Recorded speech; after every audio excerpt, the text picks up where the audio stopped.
Hello and welcome to another wacky fun time with the Super Bunny Hop Super Jank silly stream. We're really doing another exciting episode of the Super Bunny Hop Sad Poverty stream because I'm going to take you for a ride. Whatever happens tonight, that for sure is going to be happening. Oh, where's our Tim Burton-esque? There we are. Wonderful. This has been a week where a lot of life events have mimicked art, and vice versa. The Ouroboros of life is about to make a complete cycle here.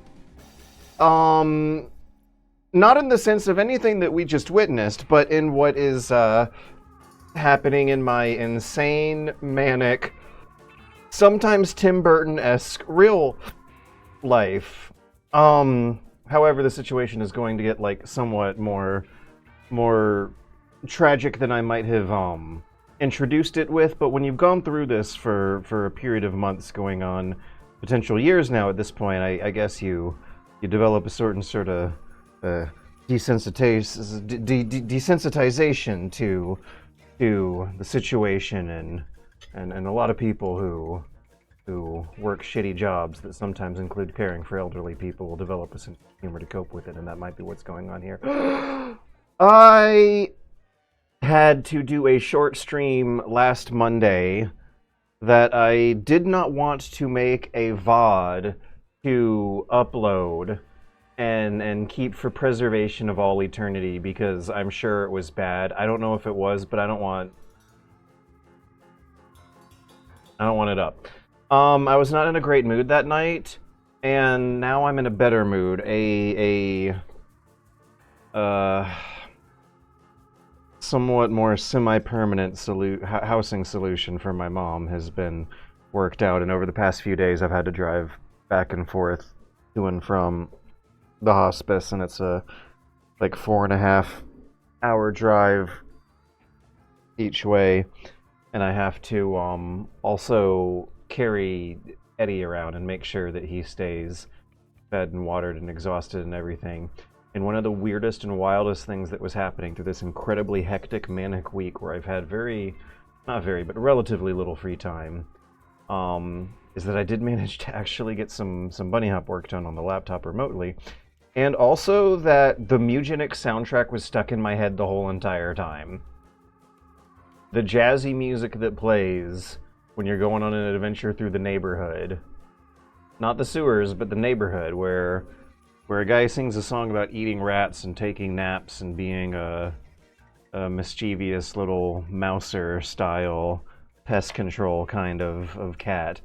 It's a jazzy, infectious earworm that was, I shit you not, playing in the back of my head while I was trying to get to sleep in the hospice bedroom next to my mom, whose personality has for the most part gone, and she is kind of in a toddler sort of state right now, and babbles instead of talks, and needs to be cleaned up, and it's awful. But we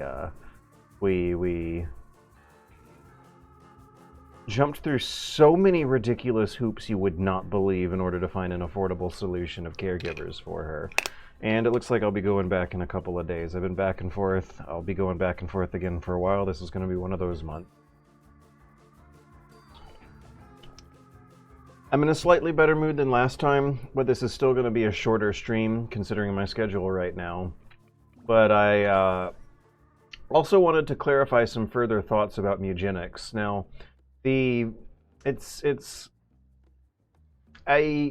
I will permit myself to obsess a bit over the numbers of the VODs of streams, because they are very small scale numbers. If I worry about the numbers of Super Bunny Hop videos on the main YouTube channel, I might go crazy.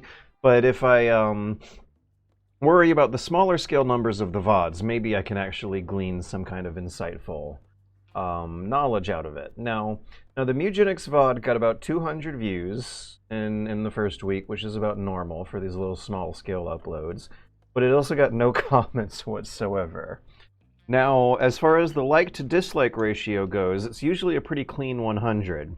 But in this case, we're not at 100% likes, my friends. Oh no, I am sorry to report. Get ready to give your parents some sad report card news because we got an A minus here. We had a 92% like to dislike ratio on the back end. Now that could just mean that one person out there had a cat walk across the keyboard and press the dislike button. Or it could mean that people might be angry about my let's say mixed and or muted opinion reception. So the critical consensus has always been, wait, no, Onion Alchemist. Oh, okay. Yes, I'm sorry to report we have an A minus in one of our classes. The critical consensus on Mewgenics was positive on like launch day, and I think I streamed it maybe the day after launch day. Very early in cycle. I don't know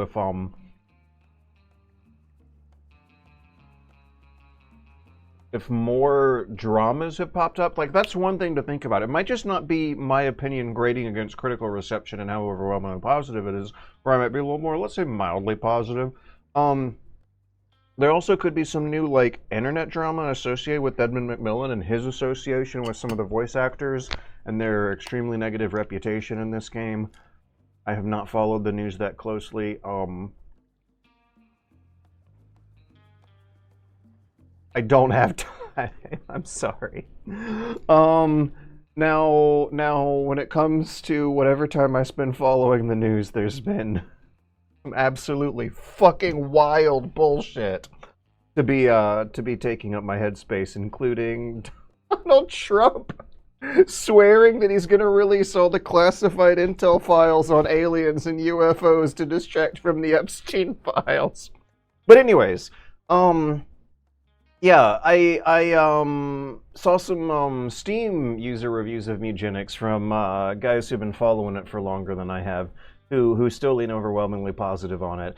And I don't have any like real easy to describe complaints. My complaints come from the conventionality, the lived experience of being in the media business that plays a lot of things and is oftentimes looking for more new experiences than I am looking for polished experiences. This is an extremely polished execution on a concept that I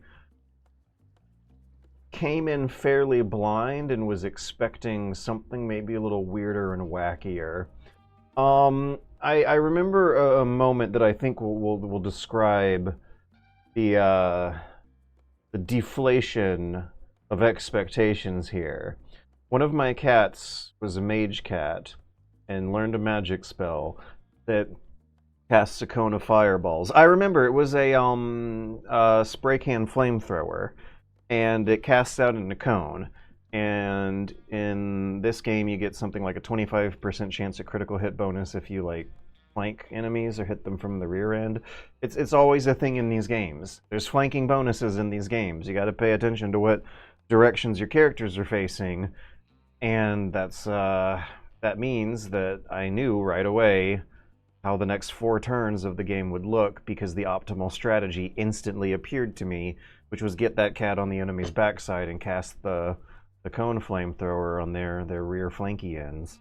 And that's something I've done a lot over the past few years. I've been getting into Fire Emblem. I got into like competitive online multiplayer chess. I went down the whole Kriegspiel hole. So as far as turn-based strategy games go, I've explored so many different angles of the same concept that it's just yeah, I'm going through the motion.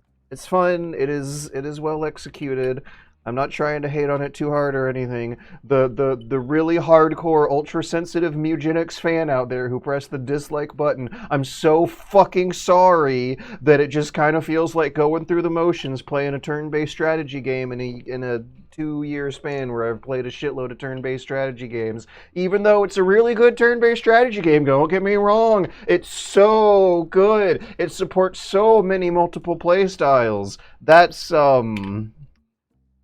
and it's a good thing if it supports multiple play styles, right? Maybe that is a deep, important question I can leave us with before switching topics from how to narrate my thoughts in an entertaining way to actually paying attention to the video game I'm going to try to play for entertainment in front of everyone. Is a family discussion question, right? A family discussion question for tonight is, why is supporting multiple playstyles generally considered a good thing? I'm not saying it's a bad thing. I'm not making a moral judgment either way. I want us to justify and explore and explain our preferences and our tastes and what we consider good, so that we don't just say that the good thing is good because it's good and has good things. It has poop. Good job on you, Alchemist. We're working our way there. On our way here tonight for this stream in particular, while I'm going through some hard shit and in a better mood than usual about it, because I just came back from a busy week that was productive, but also got a bit of a short-term solution, and the next 2 weeks of my life are being visualized a little more crystal clear than usual, and that's nice. I wanted to shill my Discord Patreon. If you would like to come, if you are the one super duper hardcore, sensitive, offended Mewgenics fan whose Edmund McMillan tattoos are writhing with sweat at how enraged you are at me, please give me $10 and join my Patreon Discord, unless they actually go through with this ID thing. If that really does turn out to be the case, then I'm going to be much less enthusiastic about advertising this stuff. But in the event that they don't, please give me $10 for the privilege of arguing with me about video games in a more direct way. Excuse me one moment where I take another sip. Oopsie, I meant sip of this Ensure brand nutrition shake milk chocolate food flavored product. That's some delicious food flavored product from the hospital. Oops, I mean hospice. Now, the reason I'm shilling the Patreon Discord is not only because I'm going through some hard shit and could use some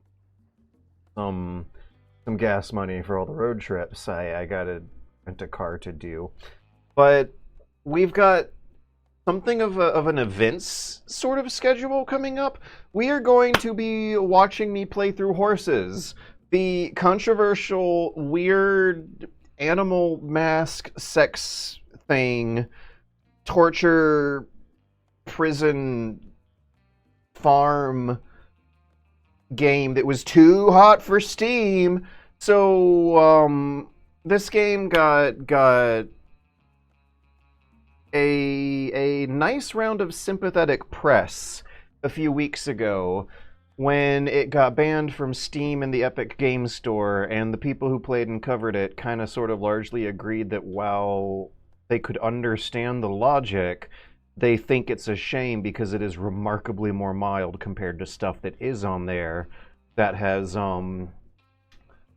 played with the rules considerably less graceful than this one does, which actually tries to be a legitimate piece of art. It is obviously not a game by everyone, but I am developing an opinion on it and coming to the opinion that it is absolutely conveying a set of emotional moods and experiences and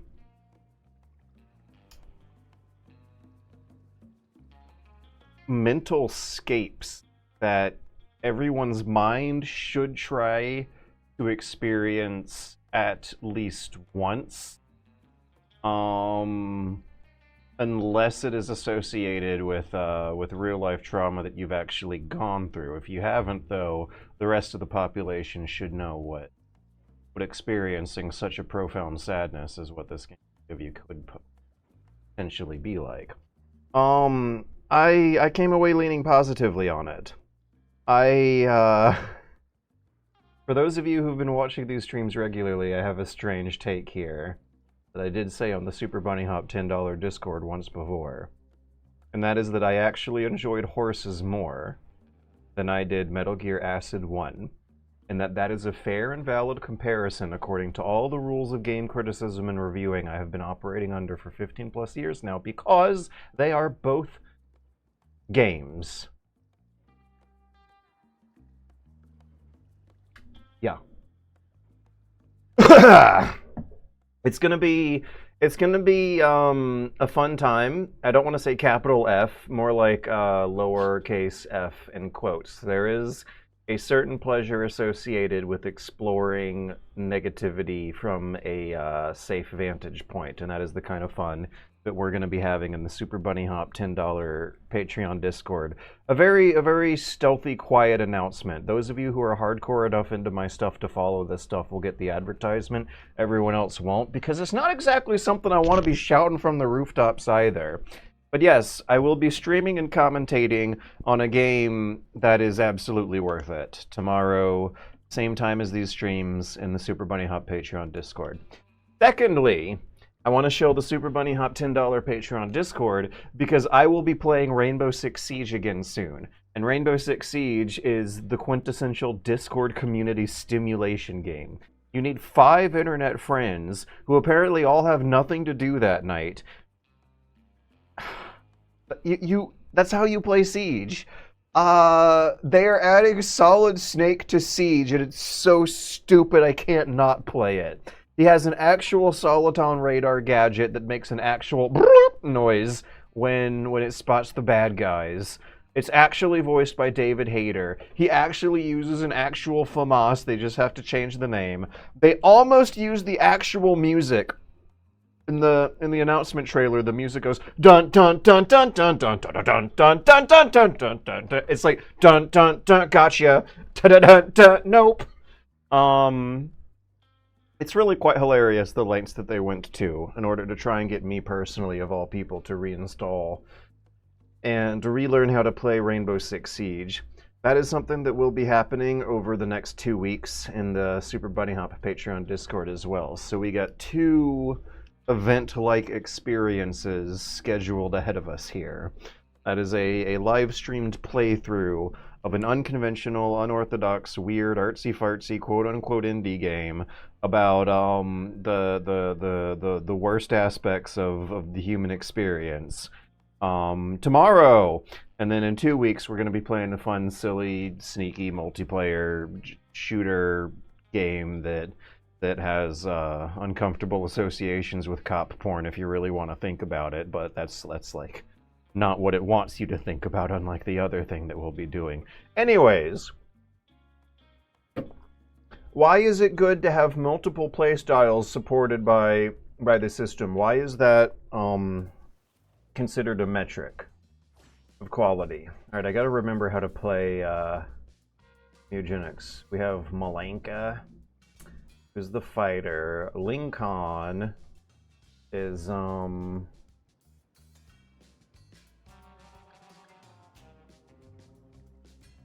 where'd their classes go? Cat. Okay, deals 1 damage. Health regen. Oh.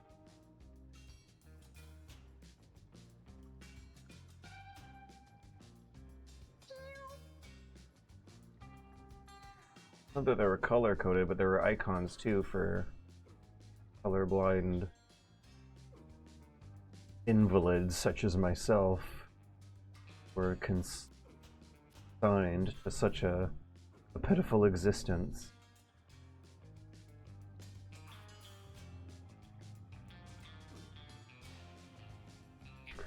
I also remember it being an important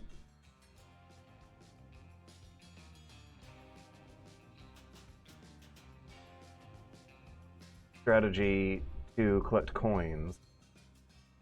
But I gotta remember which class everyone is because of their positioning. The tank and warrior in front and the mage and the archer behind. So which? Maybe I can tell from their stats. Malenka has a pretty big strength score, so maybe she should be in the front of the line. It looks like they're kind of already sort of in line if we're organizing by strength and constitution combined with each other. I mean, it's not perfect, but close enough. We'll just go in the order that they put us in. They're taking a...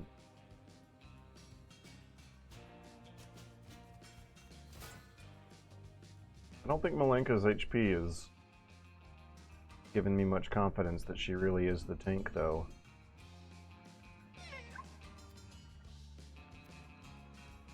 Oh, yeah, okay, here it is in the corner. She's the warrior.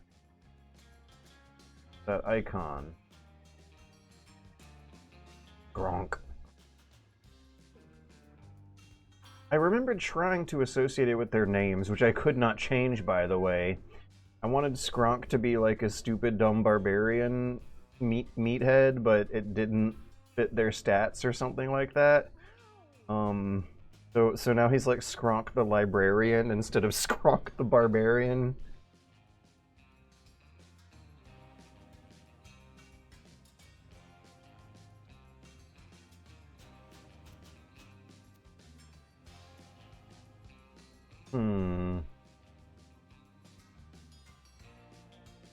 Yeah, let's just go back. Because I learned something about my character at the end of the turn that I didn't, midway through the turn, that I did not know at the beginning, and that is that I might not actually want them quite so close to danger. Unless danger retreats, it would have been nice to know that they were going to take a couple steps backwards. Alright, usable once per battle, inflicts weakness 2 when used left for the snack. Out of 36. Wondering, maybe we should eat that snack now. There are other ways to heal, though. Maybe I should hold on to it for a real emergency. What does the water do? Cost 2 movement. Things on.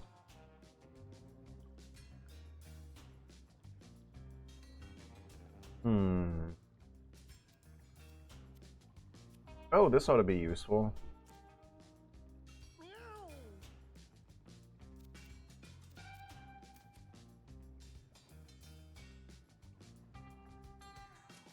Right. Huh? What did I...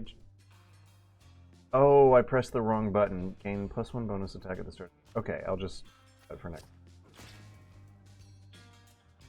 But the bramble shot would have been...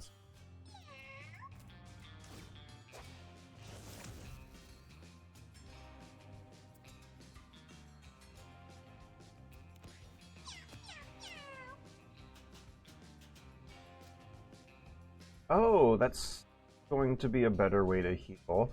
Right, okay, Skronk is the paladin. It's all coming back to me now. It's all so clear.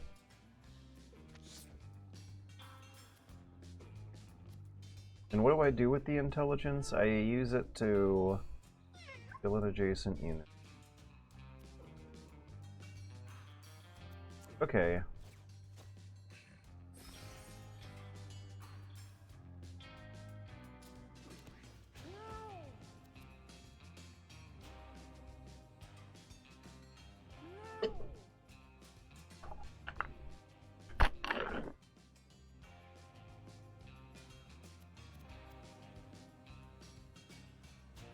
That cone attack.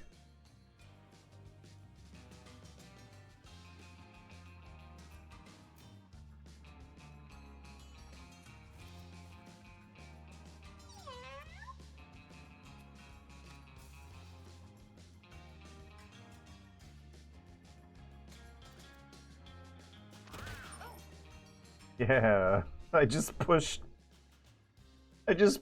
a little thing of poop into the face of my enemy. Wait, why are they fighting each other?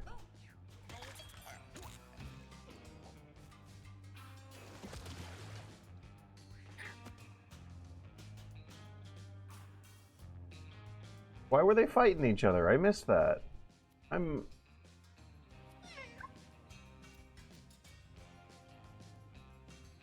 wondering what I missed.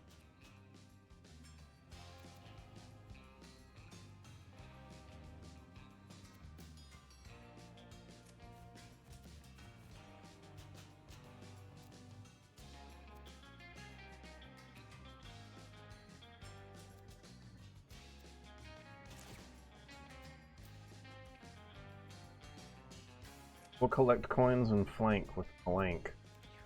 Flank's gonna flank.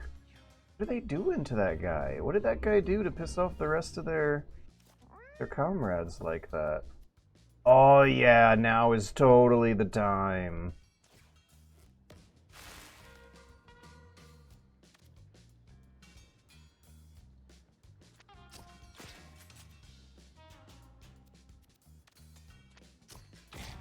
Oh yes.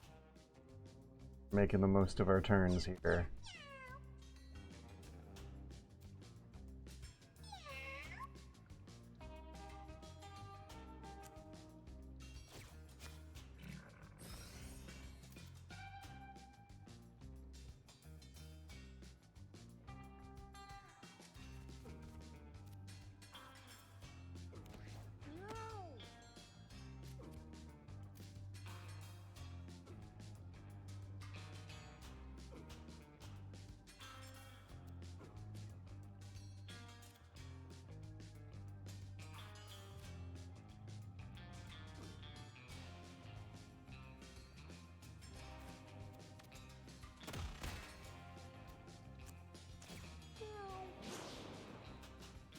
That seems powering.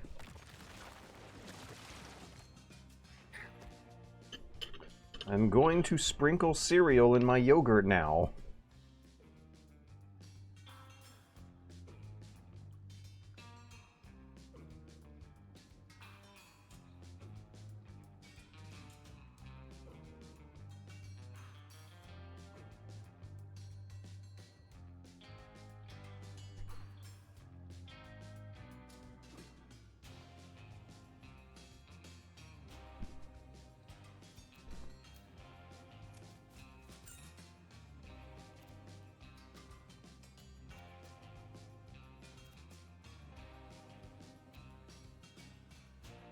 Well, my warrior... I did consign them to coin collection duty, but I am wondering if they're ever actually going to punch a bad guy for the whole fight. I'm just... Oh, the other thing I found out after playing is that I don't need to worry so much about this game being highly difficult. It is a trademark of the Edmund Macmillan brand to make highly difficult hard games, but apparently this one's an exception. Or at least it might have a longer, smoother curve. It sounds like they spent those 15 years working on a shitload of content, and that this game will last everyone quite a good long while. It supports multiple playstyles, after all. That's the gold mark of quality. Once again, the family discussion question for the night is, why does supporting multiple playstyles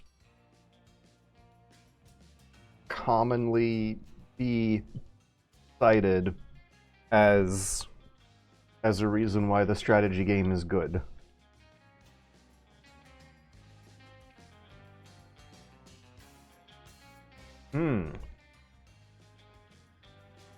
That's good yogurt with cereal.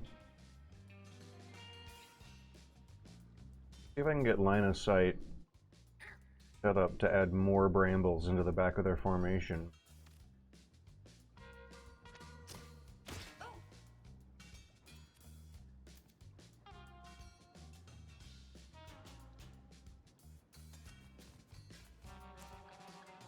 Yes.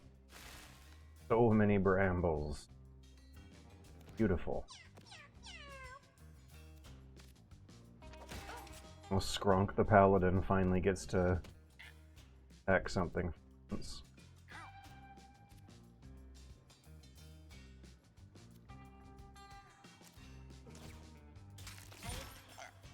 Ooh, yeah, maybe I should have actually done that for...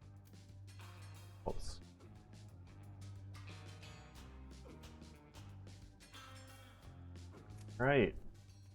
Let's split them apart and fight them in smaller numbers.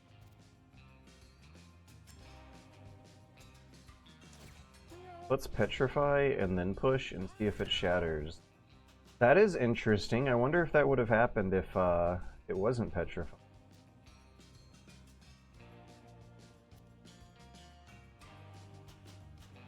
Save that. Oh, wonderful. And there's a corpse in the way. Bad guy.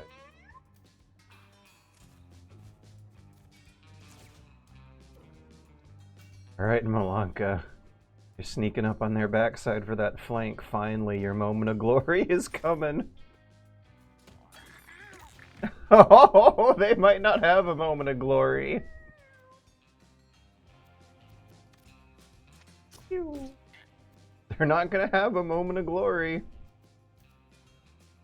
Oh, look at those coins I've been neglecting. Oh no.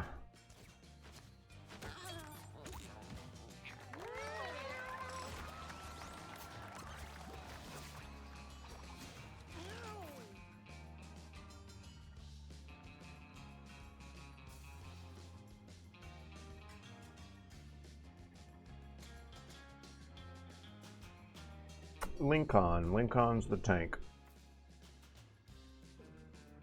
Ooh. Sounds cool.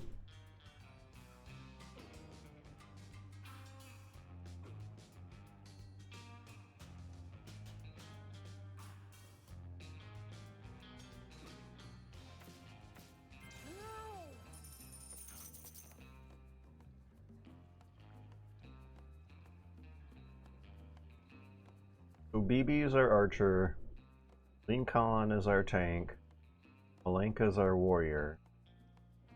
I can't think of a like rhyme or song or something that seems associated. Skronk the Paladin is the one that's really sticking with me.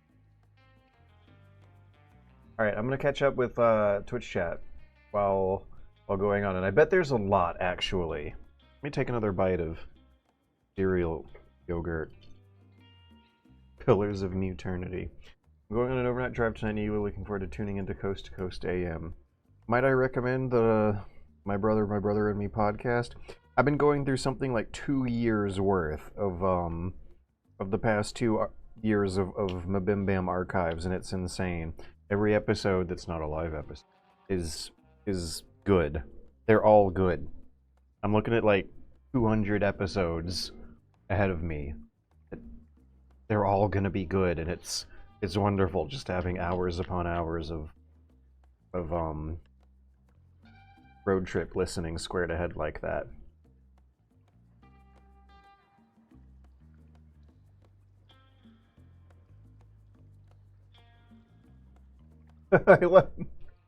I like role-playing games where you roleplay as one role, as you pointed out, The Witcher. The Witcher is a role-playing video game in which they have exhaustively explored all the mechanical possibilities of being a single role in the professional landscape of the world, and it is The Witcher. It is an RPG about being a Witcher. There are various types of Witchers you could be, but as far as how many systems and mechanics it's interested in, they're all going to be related to being a Witcher. I guess having multiple playstyles should allow for more creativity in a larger problem-solving space, but one of my favorite games is Sekiro, which is very much you will play one way and like it. I don't know if I'd argue, but I'd like to just plain talk about games face-to-face. More like text-to-text. Oh shit, that horses. More specifically, video game. Case in point, Spec Ops The Line. Oh yeah, Token Flip Guy, oh no! Does Token Flip Guy agree with me that... Does Token Flip Guy agree with me that Horses is a superior video game to Metal Gear Acid 1? Is Pablo Escobar one of the horse people? Maybe.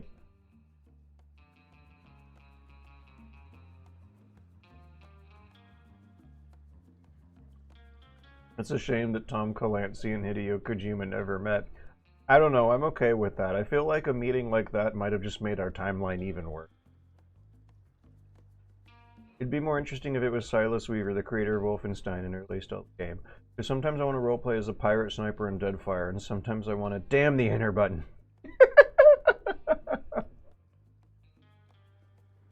I think a part of it comes from the anti-linearity part of gaming that associates linear gaming with railroading. Yeah. So, multiple playstyles, right? I have another interesting question. Chess, for example. I'm imagining me, like, all fat and sweaty and greasy and wearing a poorly fitted toga, just annoying the shit out of everyone at the Athens Game Expo. Now consider this, my fellows. Chess is considered one of, if not the greatest strategy game of all time.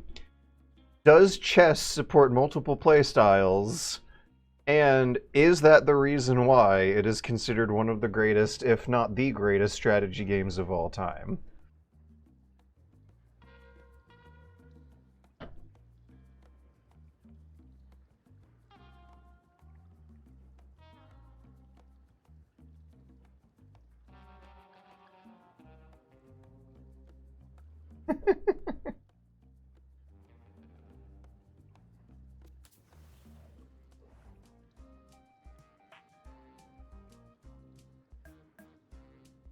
No!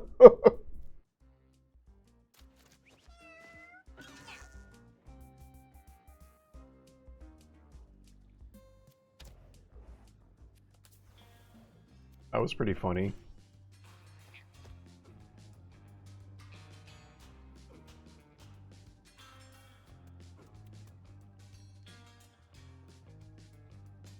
So, another thing I want to clarify about my maybe kind of lukewarm reception towards Mewgenics, or at least a clarification about how and why I don't think, as good of a game as it may be, it's just not going to be one of my current objects of interest or fascination right now, is that I think we can conclude at this point that I'm a big narrative gamer. That's what they call us in the business. I'm into games for narrative experiences. So the idea of Kriegspiel representing a historical narrative of a battle representing history. Oh, the idea of a match of Kriegspiel representing some kind of dramatic narrative that is especially decipherable quite easily by reading dispatches that the players are writing to each other as letters, is where I found a lot of the romance and fun of the matches I was playing described in the video. I do love it when systems like Mewgenics are able to procedurally generate a lot of wacky stories of characters that go through arcs of roller coastering emotional tension. But in Mewgenics, it's so fucking abstract and weird. The vocabulary is well, hard to adjust to. But also, I remember one of my issues last week that I said, and I was just reminded of just now when we saw the Mad Scientist, was that I was expecting more of a story, and more of a story might come up later on. I think I did see some hints at that, and some of the Steam reviews talking about just how exhaustive of a game it does become in the long term later. But yeah, these games that are more mechanically systems driven, like a lot of times when a game is combat only, I'll have a hard time getting into it. It took me a hard time to really see the appeal in Dark Souls. Fetus, ranged attacker, can drink water to heal. Yeah, right, what's the lore here? We're in a sewer, there is a fetus. There is a, joke going on in the background, and I wonder if that's all it is, or if there is more to it. Maybe there will be a boss later on. We'll find out that there's some weird sewer mutant creature that that gives birth in the sewers, and just as a natural evolutionary defense mechanism, it's one of those animals that it gives birth to like 1,000 babies and only 2 of them survive, and that's what we're fighting here? Is that what's going on, or is it a joke about abortion? Wondering if it's more complicated than that, and if I should feel disappointed or deflated or disillusioned about that, or if I should just shut up and play the game. I don't know. Maybe I shouldn't, actually. Maybe that's a thought-terminating anti-intellectualist cliche.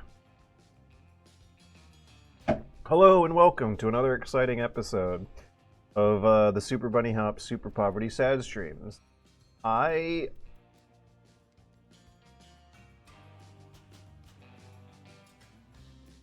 am playing another turn-based strategy game at the same time as this one called Metal Gear Acid 2. And in that game, when I talk for a very long time without making a decision, my character's head stretches up into the sky and it's beautiful. I want it all. I want the pigeon. I also want to attack the fetuses. I think what I want to do most of all, though, is test whether or not I can push the brambles into the... Ugh. Yeah! Yeah! Oh no, the bramble's still there. It's kind of blocked by the cat in front of my mouse cursor right now, but tooltip's got me covered. Okay, I guess that's all we'll do with our turn.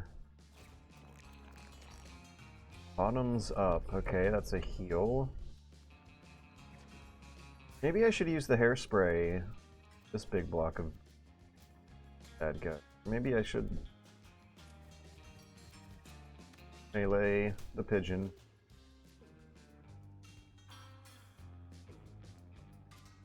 And cosmic punch the fetus. Okay.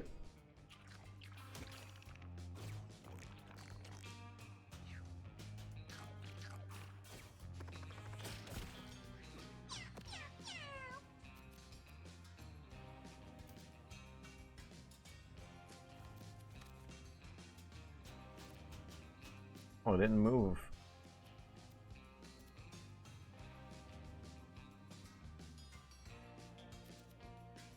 Maybe I should use the booster.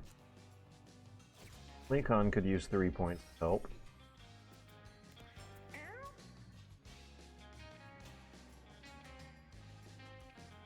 Be advised, I am now going to eat a California Cutie brand orange inside a Chobani brand Greek yogurt.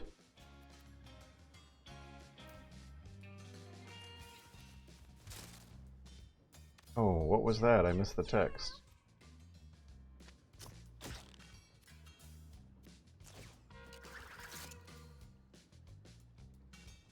Why am I so low on HP?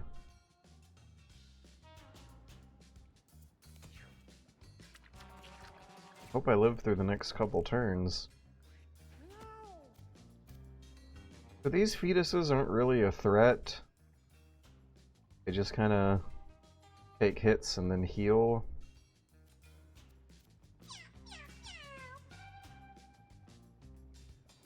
We'll take the damn.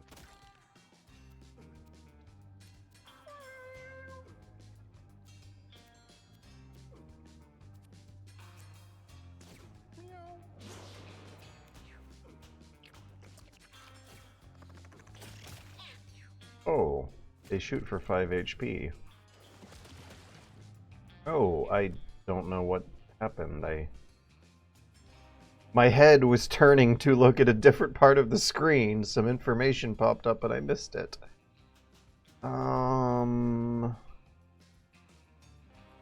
This bonus item. It looks like I might have to, like, collect it. The kill, though. The kill is enough. I want to get to that pigeon before the end of the match.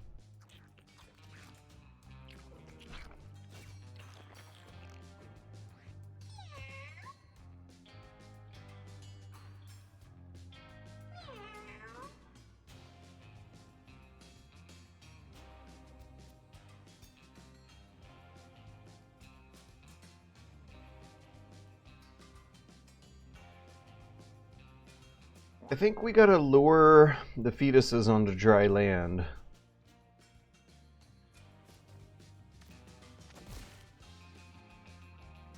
I thought that... When do I get my pigeon bonus? When do I actually get something to gain from killing that pigeon and exploding its corpse?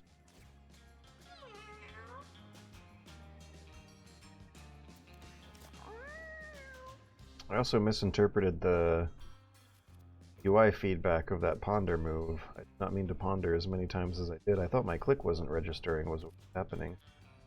Where's the bramble? Yeah, there we go.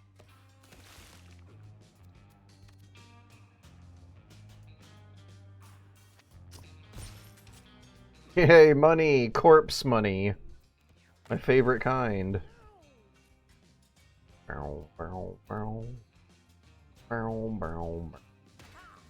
Alright, now if I do a push attack, dash forward 1 space, that means I get the coin, right? Yeah! But I'm also in front of a, like, evil harpoon machine. Harpoons units that end movement in front of it. Well, that's, let's petrify it. Won't petrify. Let's, oh man, I only get one of these, don't I? I'll take the hit, if I take the hit. Maybe it's exhausted from turn. Okay. Yeah, is there anything on that tile? I can't really see. Oh yeah, I can use tactical view to get the bullshit out of the way. No, just a splat decal. Okay, so... Hey, what's this? Food. 4 HP, that sounds wonderful. No! I mean, convenient that that happened right next to a heal, I guess, but... Damn, I feel like an idiot.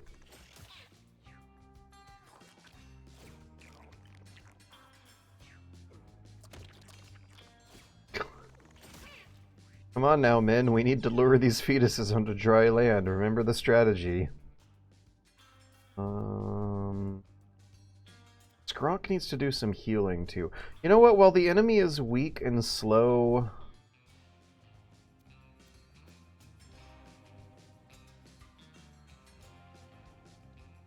Maybe I could milk a few turns of healing. Skronk attack themselves. Oops.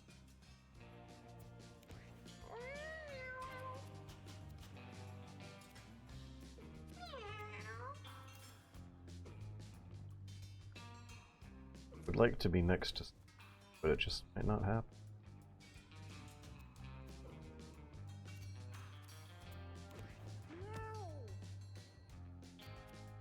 Lincoln's kind of trapped, but that's fine. They can take the most hits of everyone.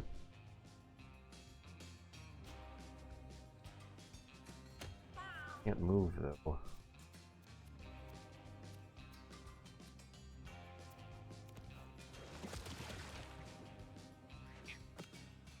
The poor guy, he was getting swept away by the current. Barrel, barrel, barrel. I wonder what the lyrics are gonna be if I make it to the end of this zone. Oh no, they're running away. Stop. I want to heal before you do that. You guys get to heal? Can't I heal? Gronk. Gronk. Gronk. Gronk. That's a very slow heal.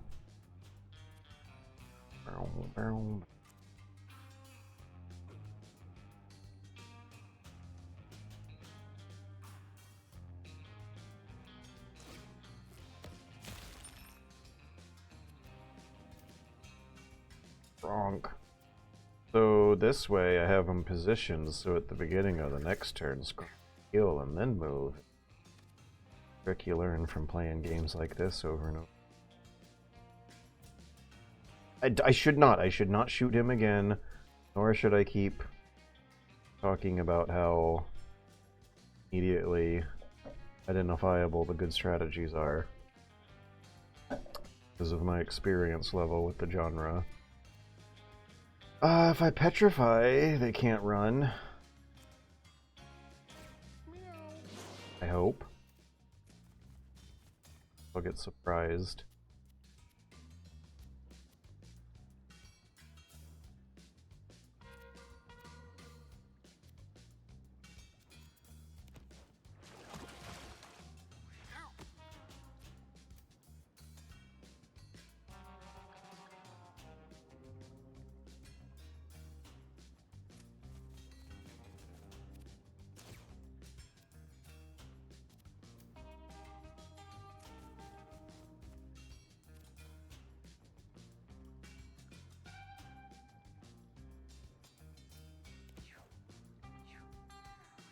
Ah! See that thing that I specifically tried to prevent?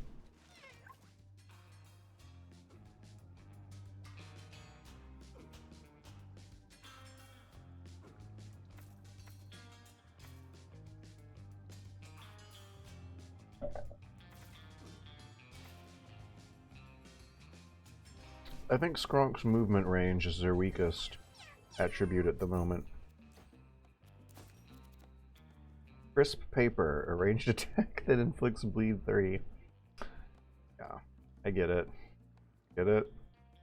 Like a throwing knife gives them paper cuts. You know, in most games, this would be like a throwing knife, but since this one's a weird, silly game about weird, silly cat combat, it's a aerodynamic fold of sharp paper.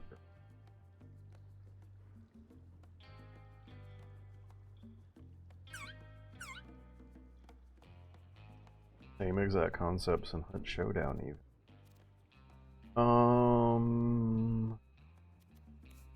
The weapon, a throwing weapon, might be useful with Malanka because she's like, you get in line of sight angles on a bad guy backsides while waiting for chances to strike, and this will give her something to do. Awaiting. Okay, now the ring slot is getting taken up by things like a petrified pinky, catnip.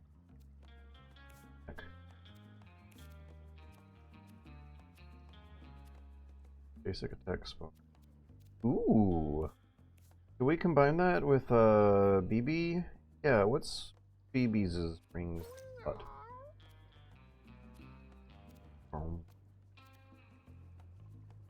There's this. Someone else might need that snack, but BB also has low HP and might be in trouble, so maybe the snack is a good idea for BB.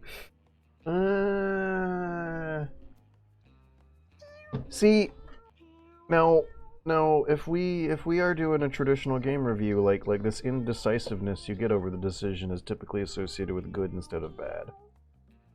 And that's why I can't fault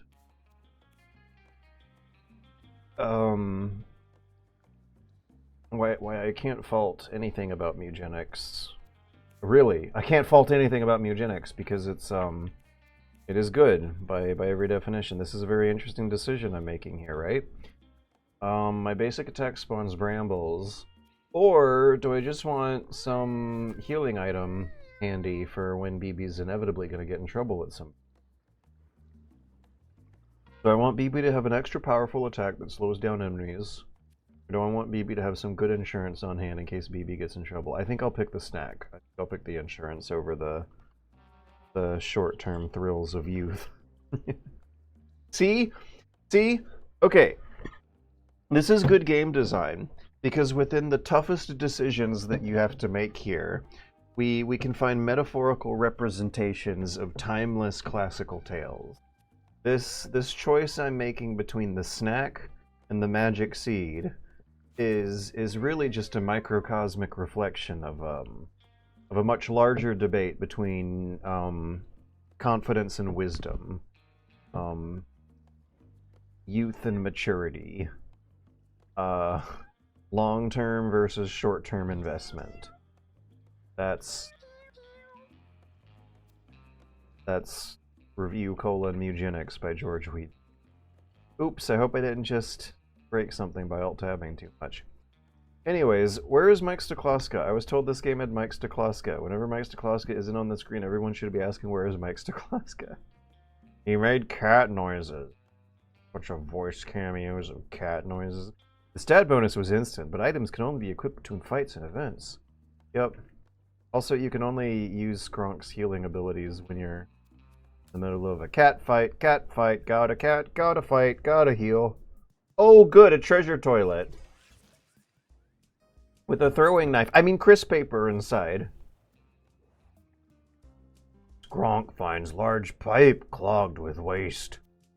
Salmon or bash? Skronk? Why is Skronk so smart?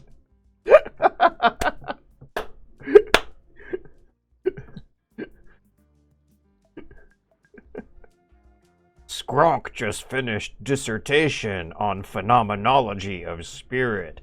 Skronk's head hurt. I love it. Like,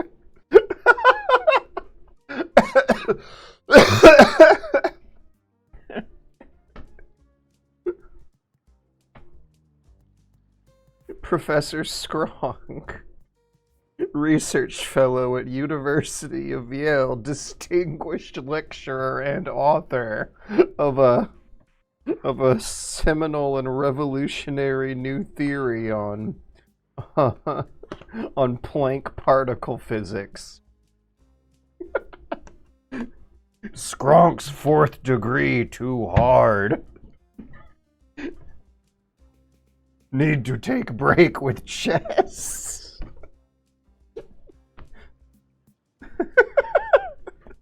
Why? Why is Skronk the librarian so funny? Anyways, we're gonna use Skronk's extra high intelligence score to examine it and think about it. Skronk ponder. Oh, so Skronk has engineering certificate too. Being a way to unclog the pipe, Skronk pulls out a branch that was impeding the... Puny mortals! Skronk is master of both white-collar and blue-collar labor! Renaissance man Skronk is my new favorite character. Renaissance barbarian Skronk.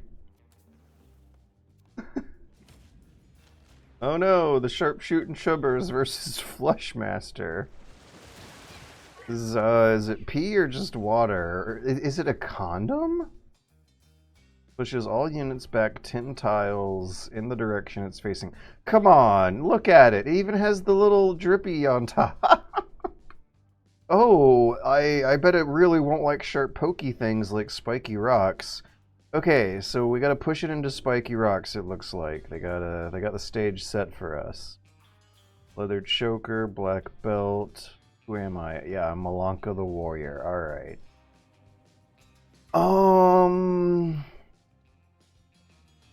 Who was the tank again?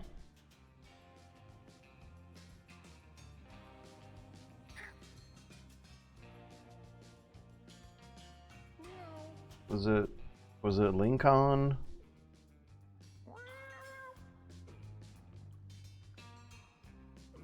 So whoever has the push attack is going to be the star of the show of this fight. Does this count as a boss? Flushmaster. 92 HP is quite a lot. 6 movement, 5 luck. Pushes all units back 10 tiles in the direction it's facing. 10 tiles is a lot. 1, 2. 10 tiles is like the whole stage. 2, 4, 6, 8. 10 tiles is the whole stage. Okay, so this battle is all about not hitting spiky rocks. That's going to be as scary for us as it is for Flushmaster. Because Flushmaster can push us backwards in the direction of the rocks. Now, the direction it's facing, having to, what do we do about the diagonals? Right. This is, how can this be the ultimate tactical strategy game when we're not using hexagons? Those are the bestagons. What do we do about the diagonals with these squares here? How's that going to work? I don't know until the game logic is going to be demonstrated to me at the end of a turn.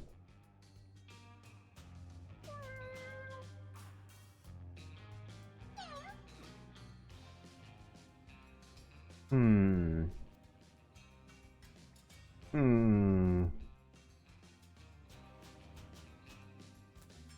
1, 2, 3. 1, 2, 3. It's going to be out of range. Hide behind the pipe. Wait, shit, no! Undo! I could have used the, interchange.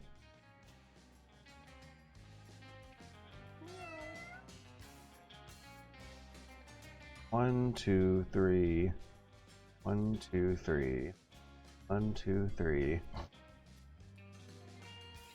Nah, let's not use the interchange this turn. Let's save it for next. I'll just accept the, mistake I made there. Alright, now Skronk the Paladin has a lot of healing to do at the beginning of this match. Skronk.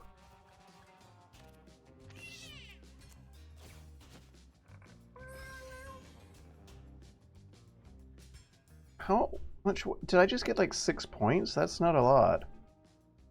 They really don't want me exploiting that, it looks like. Okay, now BB is not going to have any fun. I'm going to have to be using these bramble shots as many opportunities as I get, isn't it? Should I do this now? Aerosmith?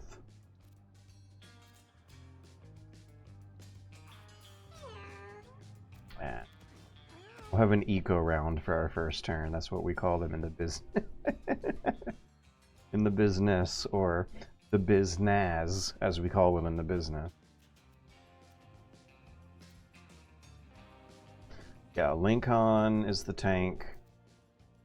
And they're going to be the ones primarily be expected to do the pushing into the spiky rocks.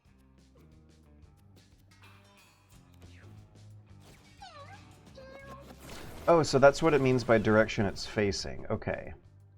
So the waves push the whole stage in the direction it's facing. I was visualizing the waves pushing outwards in directions away from, in multiple directions away from where the Flushmaster's facing. Whether or not the waves were relative stage or to the Flushmaster was the question. So let's go here.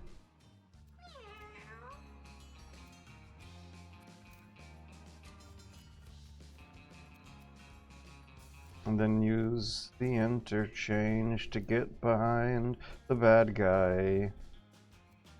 Oh. Yes. Lead attack.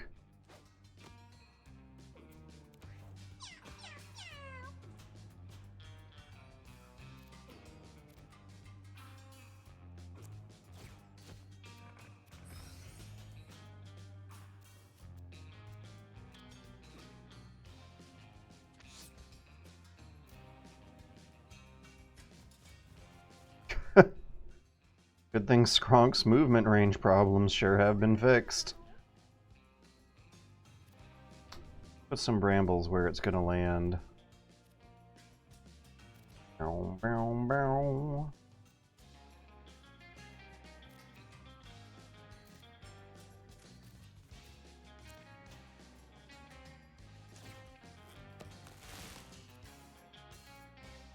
It looks like that Aerosmith might have gotten wasted.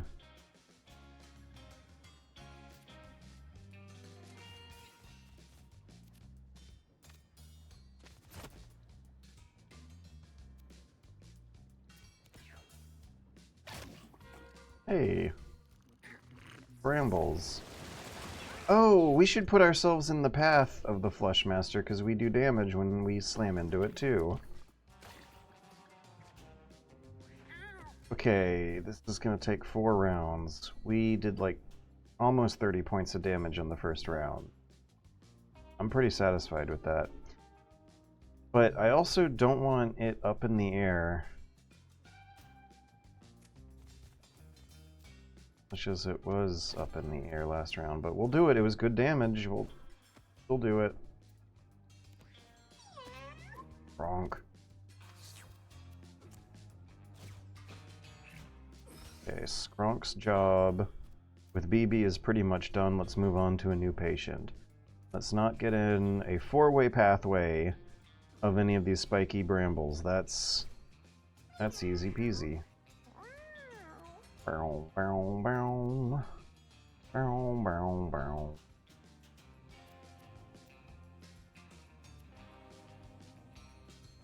Okay, I'm gonna take a risk and park next to a bramble for a little while.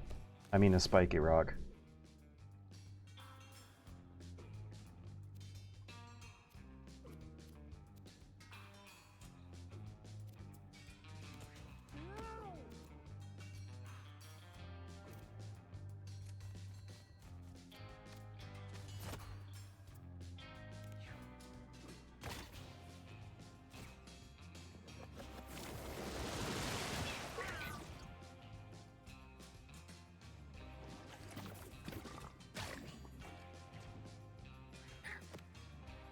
No one hit any spiky rocks, but we're still taking some pretty bad damage.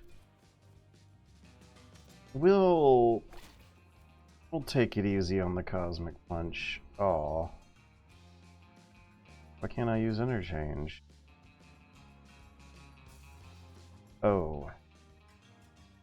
You know what? Maybe I do want to hit him with the Cosmic Punch.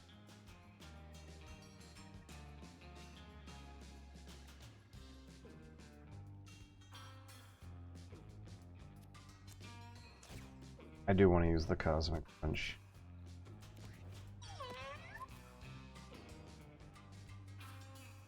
Kronk's really the one holding us all together, huh?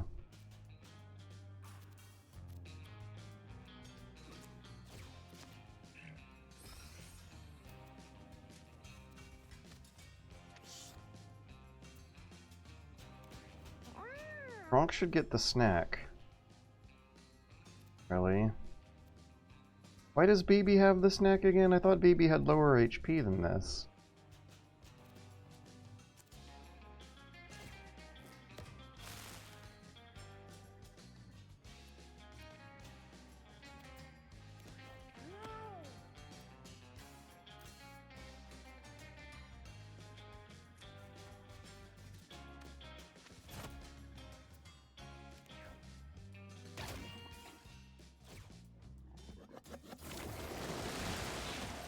Ooh.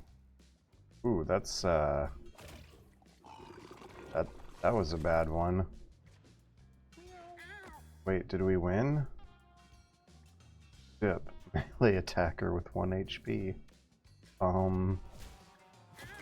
Yay, now we won. However, I think someone went down. I don't think Skronk's heal is meant to be relied upon for as much as I've been relying upon.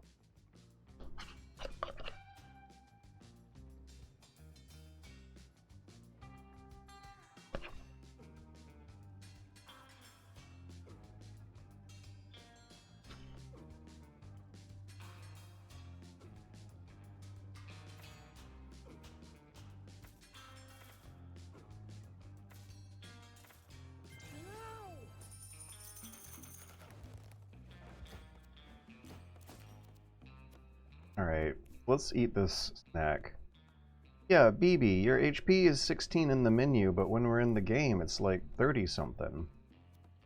But you are not the one in need of the snack. It is Skronk. Skronk needs snack. Okay, so BB, what are we gonna put in that pot?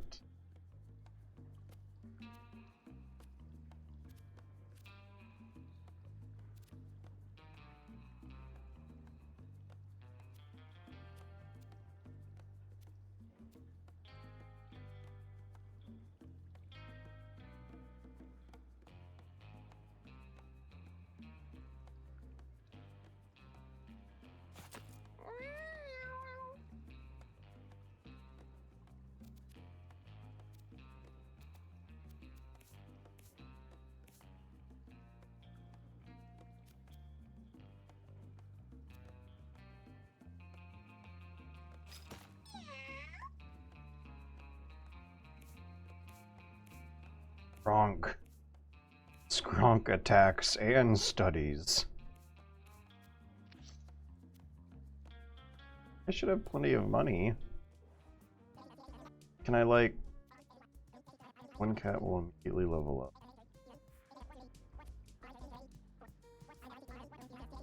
Let's buy another snack. We have money to spend. We have money out the wazoo. Phoebe's not the one I wish got that. I wish I could buy another one. Skronk. Skronk needs the level up. Skronk needs the full heal.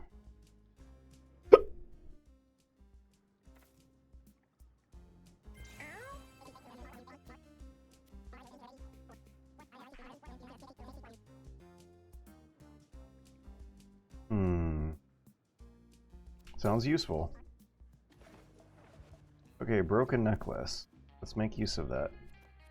Skronk does not have a necklace. Lincoln. Who needs it more? Lincoln's a tank. Skronk's a paladin. Lincoln, probably. Tank's gonna be taking more hits than anyone else on the menu. Let's make sure to eat those snacks. Not save them for a boss. Let's eat them when I can. It's a well-used toilet. Who knows might work with it. Use toilet! Use toilet!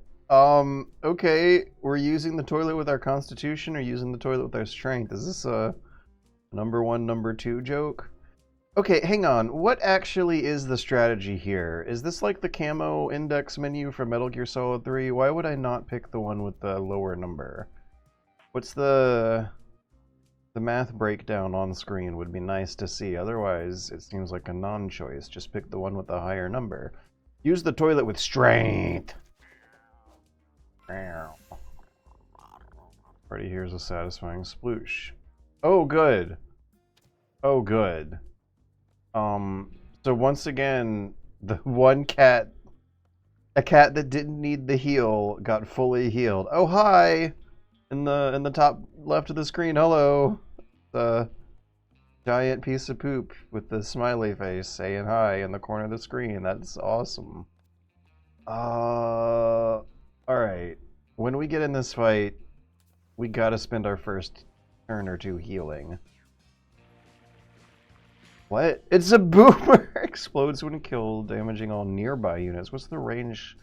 What do we mean by nearby here?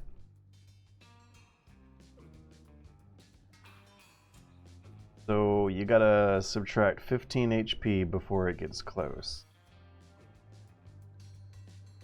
Explodes when killed. Or maybe we can melee it and then run away before using projectiles to finish them off from a distance. Yeah, maybe we should lure them in close, slap them, then run away. Because if I run up to them and slap them, I'll need to slap them again the turn later. Alright, let's get money first.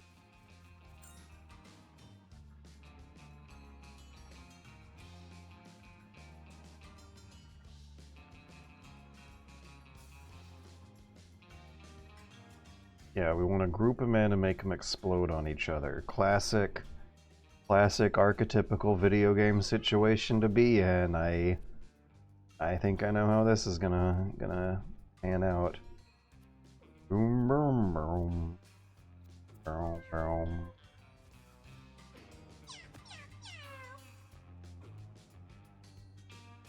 Jeez, 6 HP. Almost comical how low her health is. Yeah, I guess we'll do it. That is how I said the strategy should go beforehand.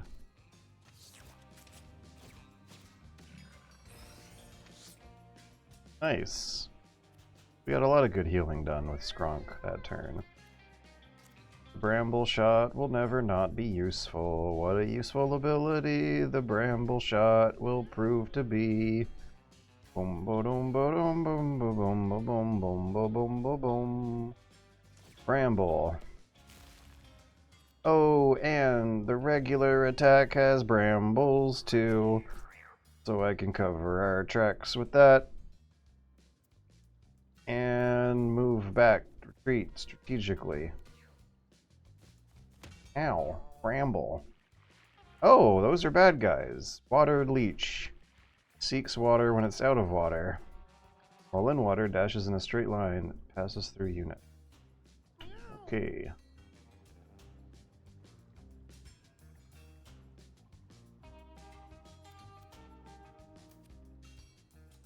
Can I please not move through the bramble? 1, 2, 3. I have to move through the bramble, that sucks. Boom, boom, boom. In which case, I just won't do it.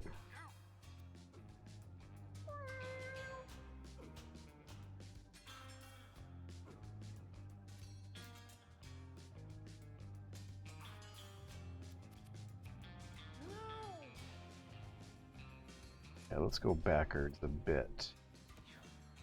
But only a bit.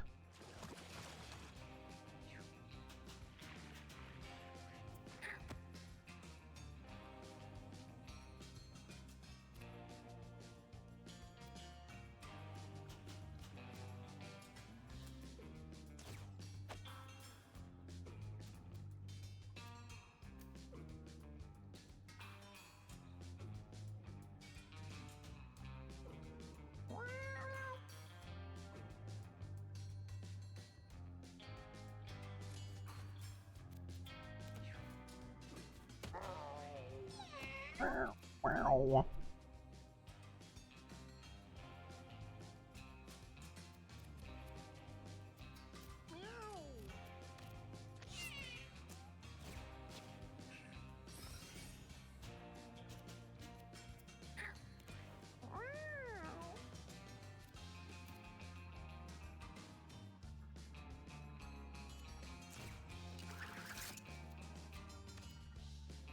I didn't mean to do that.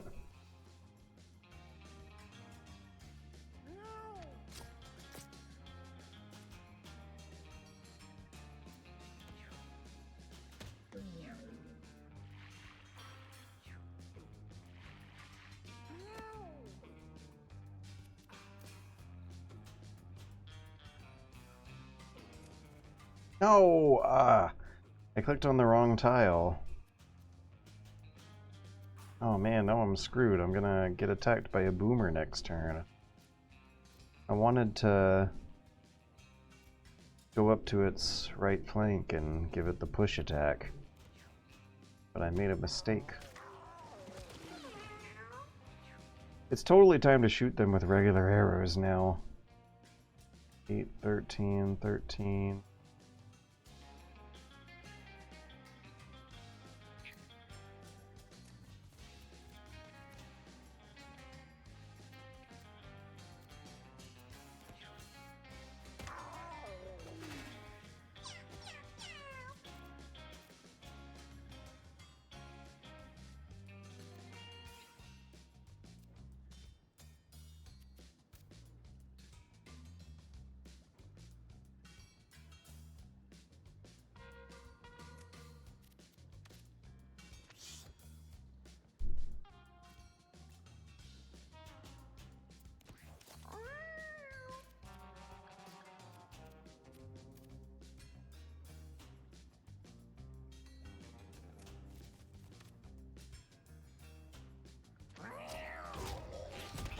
Yeah.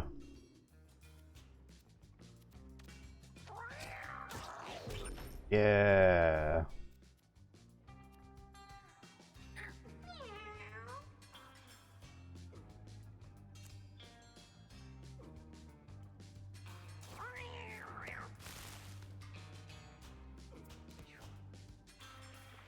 Gotta be careful about where you kill these guys, but they performed exactly as I expected them to. Now, it's gonna take 5 damage from the punch, and then maybe 4 more damages from getting hit by 2 damage per bramble tile. From the one that's next to plus the one that's stepped on top of. So I think I'll have time to hit this guy and run away with like 2 HP left on its meter. 3 HP, close enough, but important as having the time to run away. Boom, boom, boom.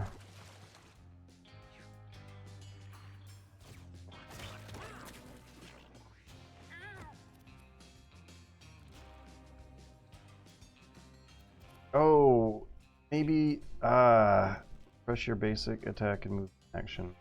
Okay, we're gonna give it the cosmic punch, and then we're gonna run away with the exert. We're gonna run to safety.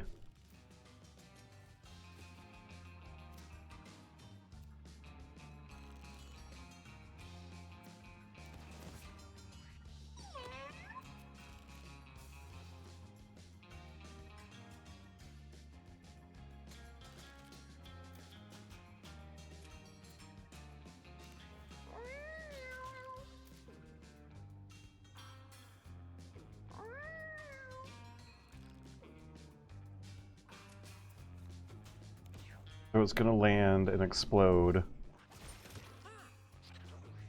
And no one who's really in danger will actually really be in danger. Because the tank can take those hits. The boomer bear can explode all by itself and die alone and see if anyone cares. What is the point of some of these, like, long-term mobility, debuff effects that don't really seem to last long-term?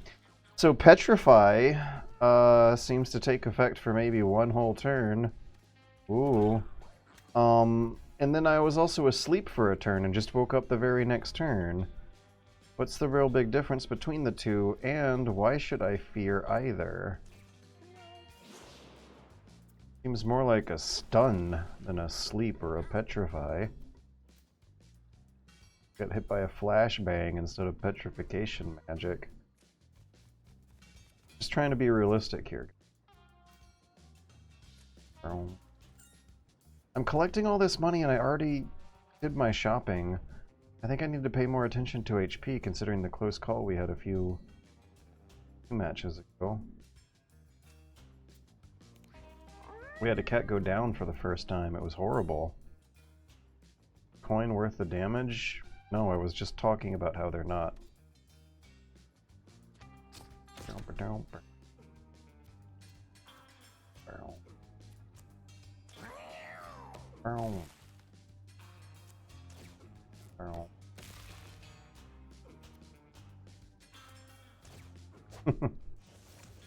For everything we got at it while we got nothing to lose. Aw, man. Oh wait, I know how to get to the coin. Yay! Sure.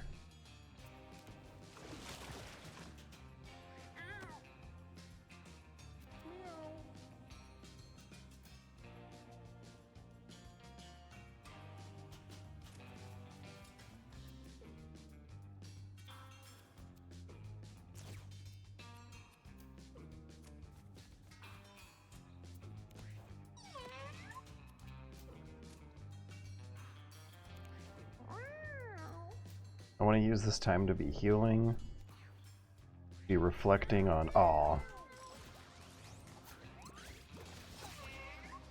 Some kind of penalty for enemies running away. Didn't catch it. It popped up and slid away too fast for me to see. Alright, so Malanka, 16, warrior.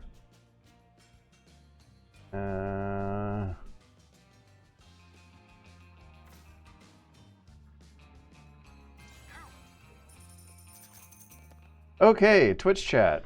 What happened while I was focusing on the battle? Skronk is so fucking cool. I think that's poop, though. You're probably right. George, I just completed Metal Archaea in my latest playthrough of Metal Gear Solid 5. I got the Leopard Tortoise during Code Talker. Are you excited for Death Stranding 2? Congratulations. Yes, I am. I loved it when Skronk went meow and skronked all over the place. On this playthrough, I've discovered that developing the various guns gives parts to use in the customized weapons menu. I created a pretty good sniper rifle that has several shots before needing a reload. This game is like how you described Snake Eater. I keep finding new things 10 years later. I kind of wish MGS5 had MGS3 or MGS4's health systems. The regenerating health, I don't care for it anymore. I'd like to just take a health pack and not have to hide. I don't have very strong opinions about Metal Gear Solid 5 at the moment. You know what I do have strong opinions about, though? Is Super Dimension Fortress Macross! That's right! I've, had a bit of free time in the, hectic Tim Burton-esque chaos of taking care of my old elderly... Well, no, the Tim Burton-esque chaos is like the Rube Goldberg machine of family relatives who all have their own specializations and weaknesses that get like put into action by various machinations, wrenches I throw in front of their pathways, motivations I give them to take care of all these chores that need to get taken done. The family is thankfully pulling some weight, and it was still very complicated though, but I did have some free time to explore long dormant childhood memories that had been unlocked during some of these processes. And one of which is the thought that maybe Dragon Ball Z was not actually my first anime after all. Maybe it really was Super Dimension Fortress Macross! Macrossu! I've been rewatching Standalone Complex. Apparently Token Flip Guy knows. Token Flip Guy knows Macross. Yeah, a few weeks ago, you might have remembered me talking about Fist of the North Star, and how I just randomly re-remembered all of a sudden someday that I watched Fist of the North Star for at least a year before watching Dragon Ball Z. That came about from rifling through old materials in Mom's old houses and old childhood memories reactivating. Most of my life, I had thought the first anime I ever watched was Dragon Ball Z, but really, that was just the first one that I was, that I developed a real obsession with, and was also kind of aware enough of the world to know what an anime is and what was different about this cartoon compared to others, because it turns out I had seen others like it before. My weeaboo cousin gave me a VHS tape of Fist of the North Star when I was like 7 years old, way too young. But I watched that about a year or two before Dragon Ball Z, and that was foundational. In Fist of the North Star, burly, buff guys without shirts on power up for 10 minutes while lightning crackles out of their nipples and the ground crackles beneath their feet. And that is the prototypical Dragon Ball style shonen anime. I guess I found out that I had been watching 80s anime in my youth without realizing it.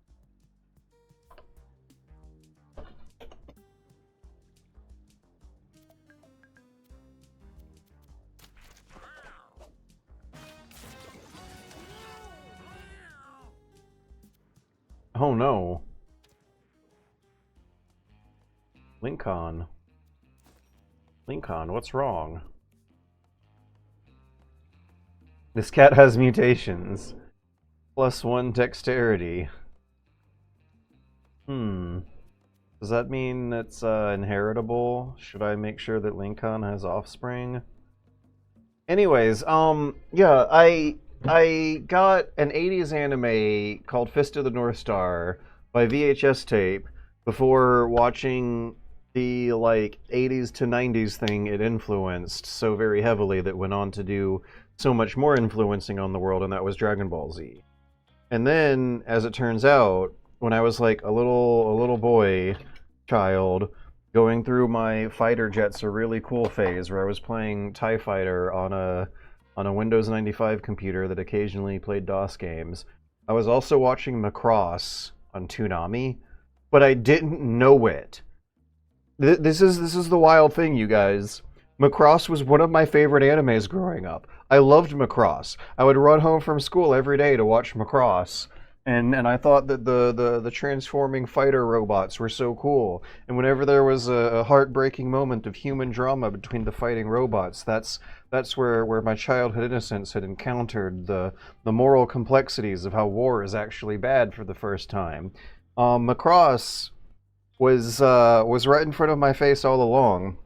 And throughout most of my life, I had grown up reading things about Macross, and what a foundational, influential '80s anime it is, and how Gundam may never have caught on, and all sorts of giant robot stuff may never have caught on without Macross. Even though, as it turns out, Gundam did beat it by a few years. Gundam came out in '79. Macross came out in like '82 or '83. Both of them were real early. And so was Fist of the North Star. But anyways, they called it Robotech. My whole entire life, I thought Robotech was a like American spin-off and slash or bastardization or complete rework of various Japanese animes, including Macross. But as I found out today, when reactivating old childhood memories, when going through Mom's memorabilia and realizing that they called the Western distribution of Macross Robotech, but and they did stitch on two unrelated animes to the storyline apparently later on in Macross. But as it turns out, the first few episodes pretty much are Macross. They did a lot to the source material later on in the franchise, but I remember as a kid being so thoroughly entertained by like the first 6 or 7 episodes of Robotech that I just felt the hankering out of nostalgia memories this past week to rewatch them. And then I got on YouTube and found a English sub version of Macross, and I put the two of them side by side, and did a side by side comparison, and was quite pleasantly surprised to see that Robotech really basically is just Macross. So the storyline of Macross goes that aliens are invading Earth because Earth gets a hold of some crashed alien technology that the alien invaders want for themselves. And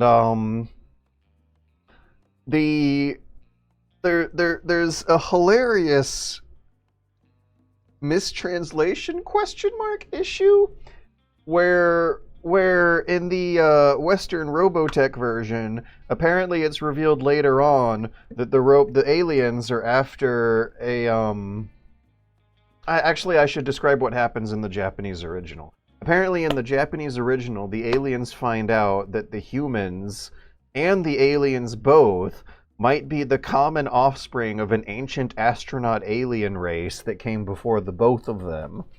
And the aliens are after the truth behind their own past and their own identities. And that sounds like a very fun plot twist.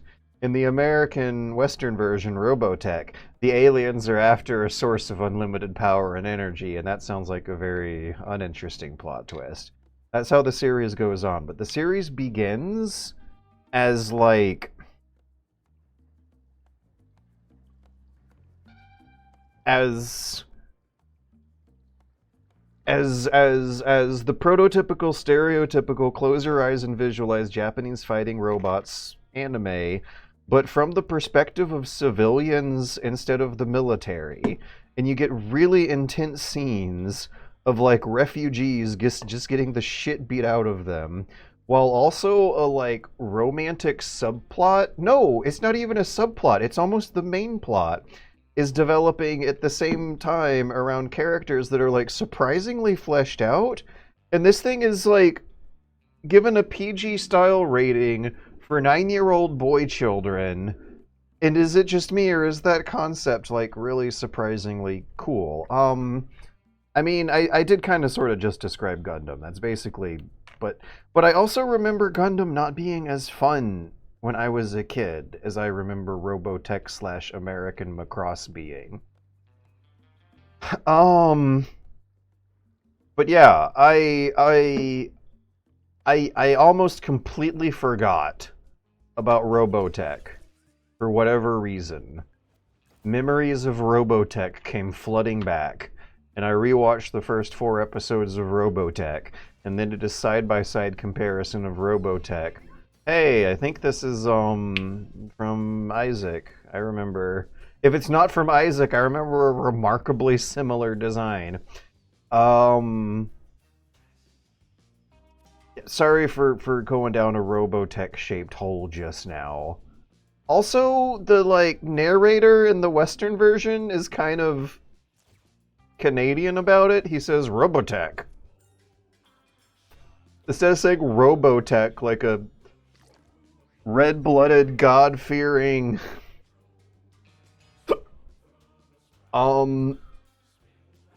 dystopia-tolerating American, they say Robotech. Apparently, Mark Hamill plays a character later on in one of the spin-off Robotech franchises, but not a spin-off Macross franchise. Apparently, the... Oh, I'm missing the lyrics. Hang on, this is important.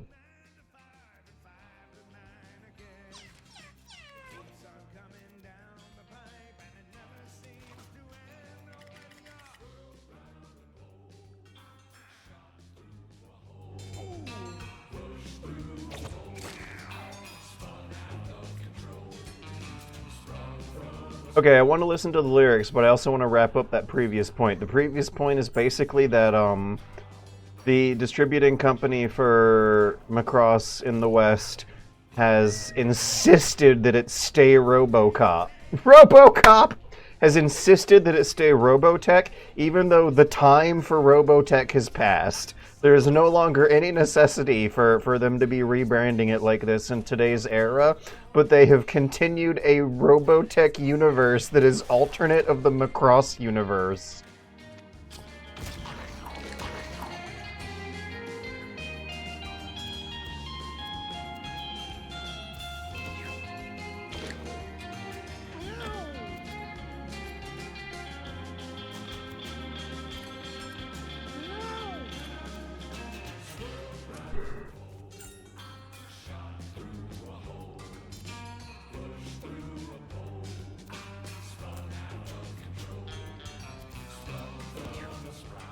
I can't believe I've had Mewgenics music stuck in my head while, like, taking care of Mom at the hospice.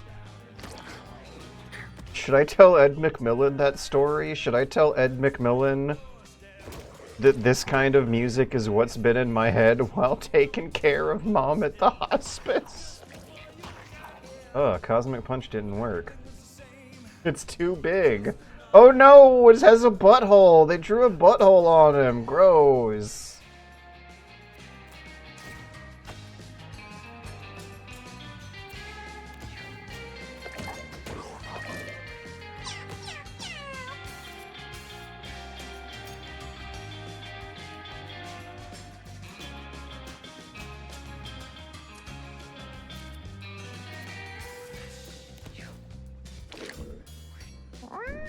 Ugh.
I think I was thinking about Macross too much.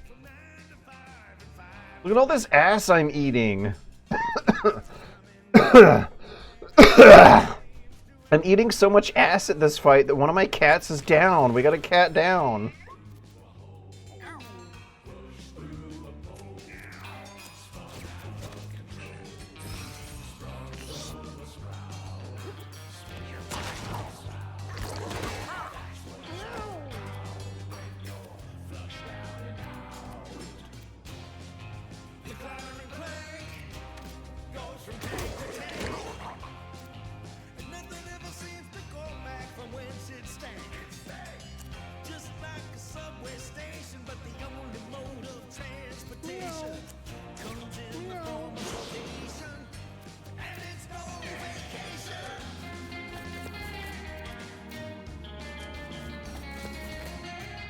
What did I do to earn that? I got 3 moves that turn.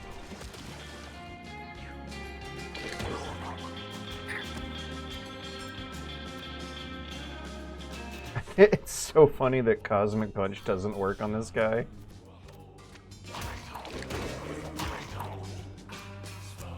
It does damage though, didn't it? Yeah, 7. 19. Oh, that is funny. It did the same amount of damage, but didn't apply the animation where it shoots up into space or waits a while to fly back down at the end of the round. Either way, we got it. Another cat might go down, but I'm not fearing that as much as I once did. Watch out!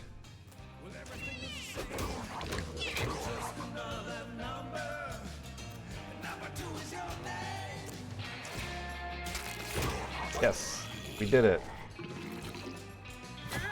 And we only had to sacrifice 1 cat in the process. It's fine though, we have a snack in our backpack. Also, that was a big boss. Are we about on our way out of here?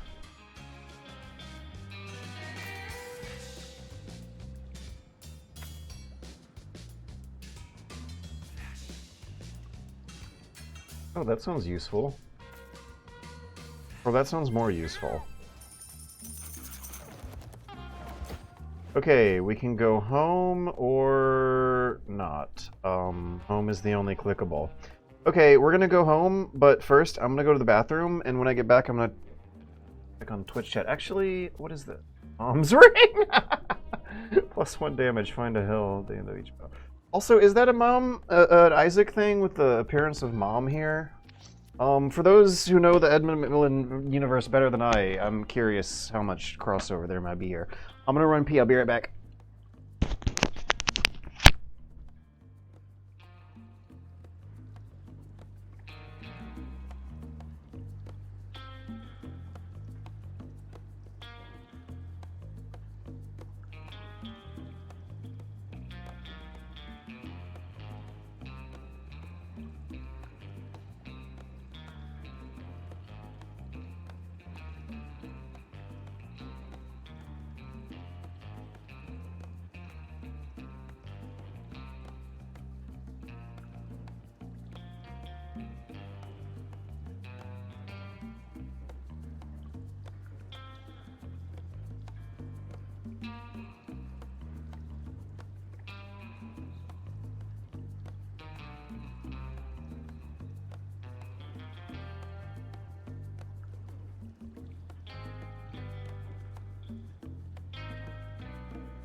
Hello. Okay, welcome back to Mewgenics and Macross. Let me check the time when a store across the street closes down for the night. I want to make it there before they shut down soon. Hey, 11:30. That's perfect. I'll wrap up the stream in 45 minutes, and then I'll go get some treats and beers before the night gets too long, and then I'll watch more Macross. But I will not watch Robotech. So I remember episode 4. I remember episode 4 really being where Robotech got good. So Robotech is truly an epic. And I'm saying Robotech because it is coming to me more comfortably than Macross, even though I set it up like that. Clam Kark was in Robotech. David Hayter was in Macross. There was a closed anime store by the closed comic store called Anime Plus. Probably named it after that. Ed McMillan will say mission accomplished. The guy who was in charge of localizing Macross for Harmony Gold in the 80s was a comic store manager who employed teenage Ron Layfield. Hey, user is. I'm having fun, but I don't know if I'll stick with this for too many more. Definitely not too many more weeks, wondering how many days I'll stick with it. Yeah, Mewgenics is fun and all, but you know what I really have my passion for right now is talk about Macross. So, okay, I'm shocked. I don't know if I'm shocked. I'm pleased. I'm pleasantly surprised and pleased at how effective these old foundational animes from the 80s that I didn't even know I was growing up on have been. Fist of the North Star was a surprisingly fun time. I feel like I had a really uncomfortable time, though, like making amends with just how sadistic the animators in that case try to get with the gore. With Robotech and Macross, what I'm seeing so far, I have generally less complaints about. But one thing I want to point out is that, like, when doing the comparison between the Robotech and the Macross original, I was really taken aback by how much more atmospheric and slow and musically driven the Japanese one is in comparison. And of course, I don't know what I would expect, but the American version, is it American, or should I just say Western, because it might have been distributed in Europe and in Latin America too. The Robotech version, I think they re-edited the ratio of human drama to exploding robots to put a bit more screen time on the exploding robot stuff. I noticed when doing my comparison that Robotech would cut to a narrator explaining things, and Macross would flesh it out with the characters talking to each other. But then Robotech would later on cut back to the characters talking to each other and just like show you what the narrator re-explained. It was edited for stupid people. Surprisingly faithful adaptation so far as I could tell, but I could tell that Robotech was designed for maybe let's say a slightly younger audience, which also is one of the ironies behind the series, and like how the timeline of this 80s transforming Japanese robot mecha anime genre got started in the first place, because apparently it is uncomfortably tied up into the American product brand toy that's just plain old called Transformers, the massive multimedia franchise Transformers, which begins here alongside Macross and Gundam and some of the anime studios that would later go on. What is it? Gainax, right? Gainax. Apparently, a lot of these studios have had their fingers in the Transformers themselves at some time, because Transformers was animated in Japan for American companies to sell American toys in the early 80s. And in the late 70s, I think Gundam first appeared as the manga.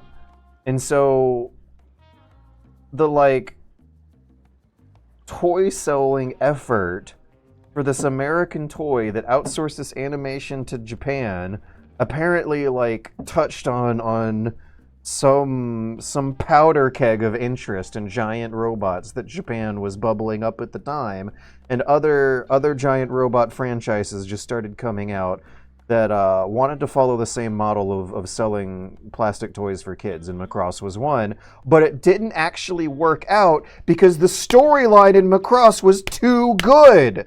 It was like they wanted to sell transforming robot toys with this cartoon, but the scenes where the kids find out that war is hell and their parents are untrustworthy and that sex is weird were like taking up too much screen time, and it ended up being more popular for older kids who knew what money was than younger kids who didn't and just yelled at their kids to buy them Transformer toys from the TV shows with the giant Japanese robots. It's wild and similar to Fist of the North Star from a couple weeks ago, I'm really shocked and pleased and impressed at how entertaining it still is. Did I have good taste in anime when I was like a 7-8-year-old child who didn't know what it was? I was at such an age back then that I didn't know there was anything really fundamentally different about these cartoons compared to the other cartoons. They just seemed to be about more violent, grisly subject matter, and therefore seemed to be animated in a more stiff, detailed, gritty style. With Dragon Ball, though, I could tell. Dragon Ball is like a kung fu martial arts thing. It is considerably more distinctly Eastern to the stupid child American eyes I was viewing it with. Yay! We can go to that place where that guy just suffered a horrible spider death.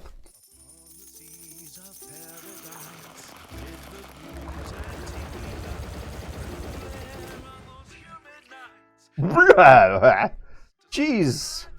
This is a lot of stuff to get blasted with. Alright, we got Percocets, catnip, dead fish, crisp paper.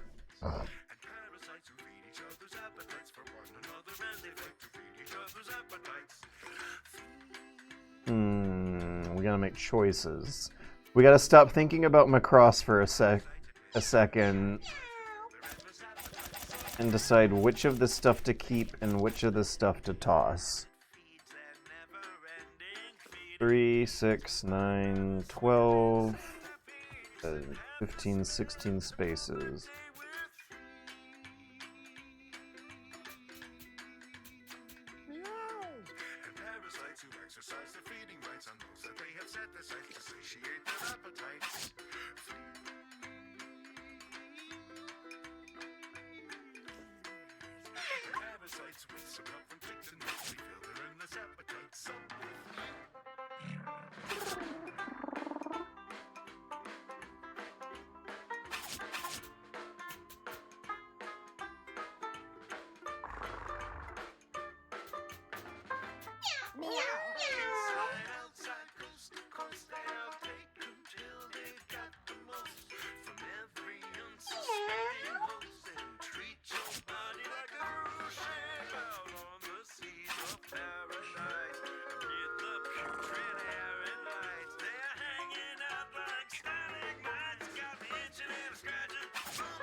Hour of sonic goodness brought to you by birds. Whether it's a ruby-throated hummingbird, a sandwich tern, a western sandpiper, a piping plover, an American kestrel, a brewer's blackbird, a yellow warbler, a great cheek thrush, or a golden-crowned kinglet, you can be sure that birds are yours for the killing.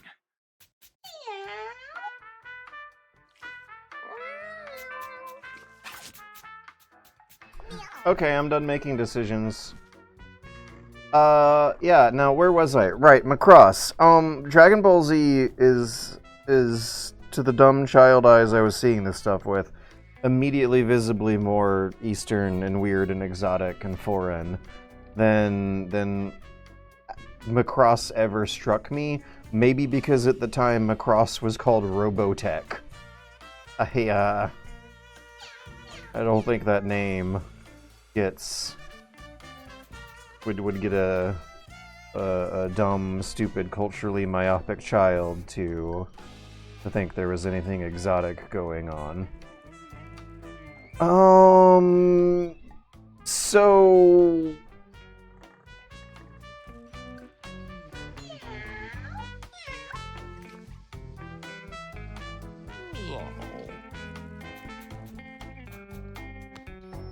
So what does Twitch chat have to say about all this?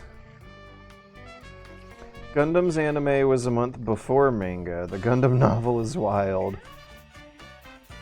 Anime was harder to localize back then, so anything that made it to the West had to have been good enough to make it worth. For some reason, I keep hearing you say lacrosse instead of macrosse. It did get me thinking if there is an anime called lacrosse.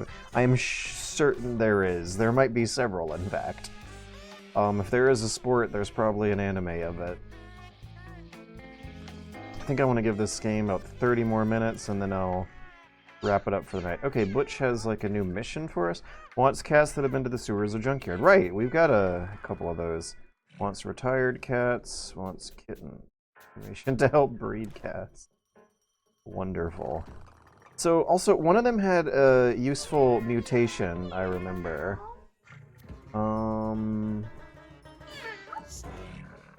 Bronk.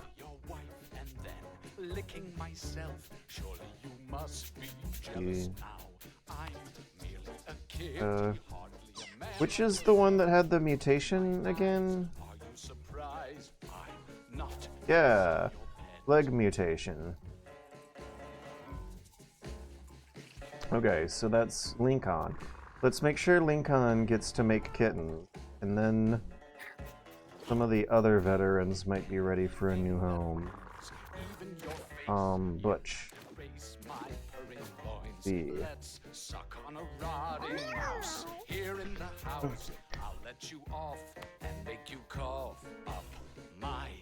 Drunk might be a good candidate. I don't know, maybe I should go to bed for the night and see if anyone makes kittens and then send them off.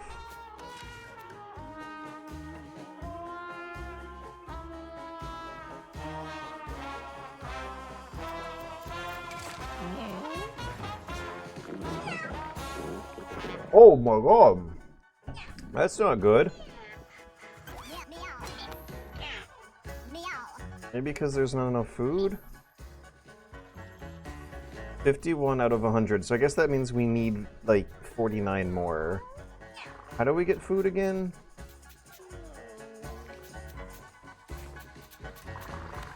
Did it say that Skronk tried to get it on? Okay, so who didn't try to get it on? Oh my god, there was a new mission. Tracy is not accepting cats at the moment.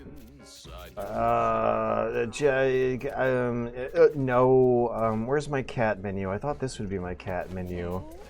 Okay. Gronk. No, Vincent didn't go on that adventure with us. But Malenka. Yeah, Malenka does not have a mutation. Malenka's a veteran from an adventure. Malenka... And Malenka is not Skronk. Skronk is horny, so we're gonna keep Skronk. Boogeyman, Vincent.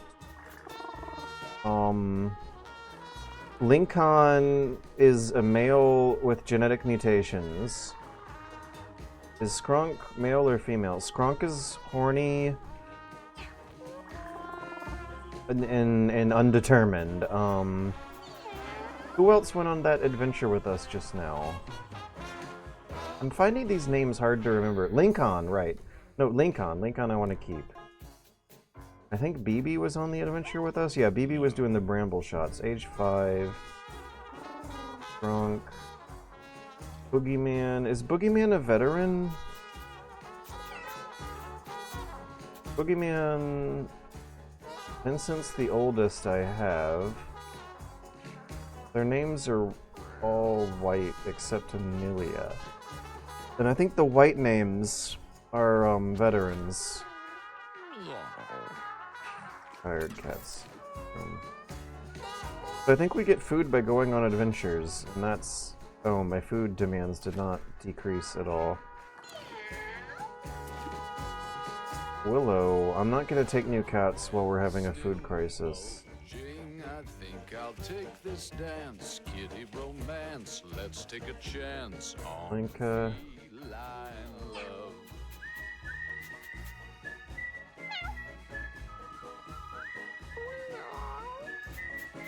Moomin and Boogeyman. Yeah, the cats with the harsh O vowels are the oldest.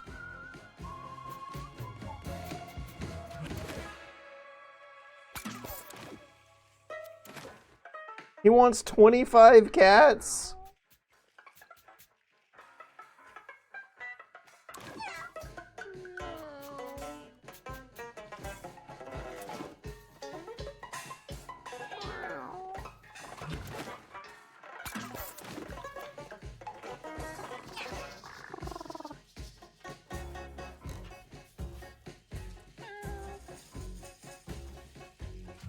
Okay, Malenka, I'll give to Bush.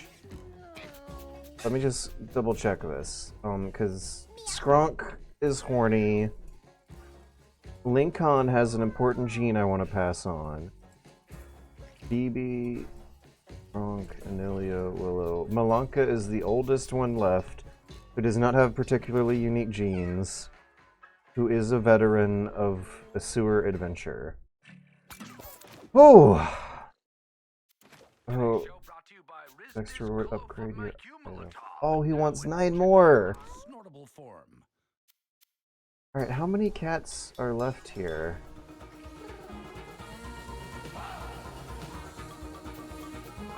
3, 5... There's only 5. And we're running out of food. We can't feed just 5 cats? I feel like it's been a while. I might need to reread how to get food. Because if I recall correctly, I think you get it from an adventure. Oops. And we can't send veteran cats on an adventure. Meow.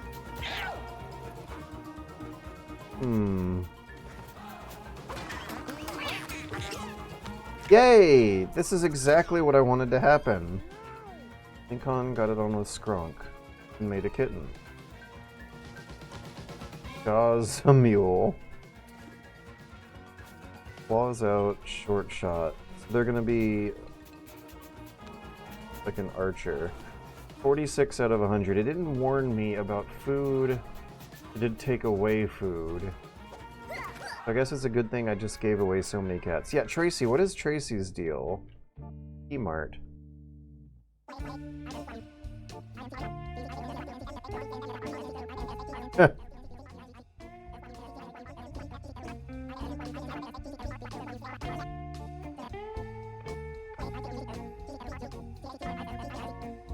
Species-ish. Animal companion.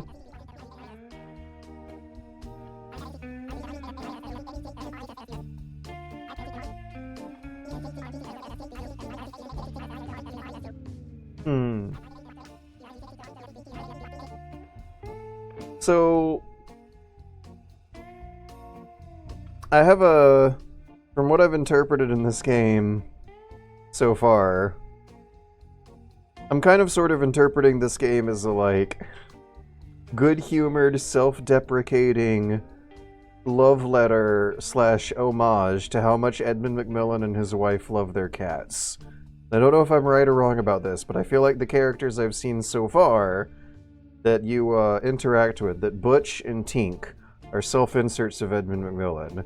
And from what I remember of Edmund McMillen's wife from the indie game movie, I remember them having a similar style to Tina here, so I'm wondering if this is a comic exaggeration of what kind of passion they might feel in real life towards their animal companions.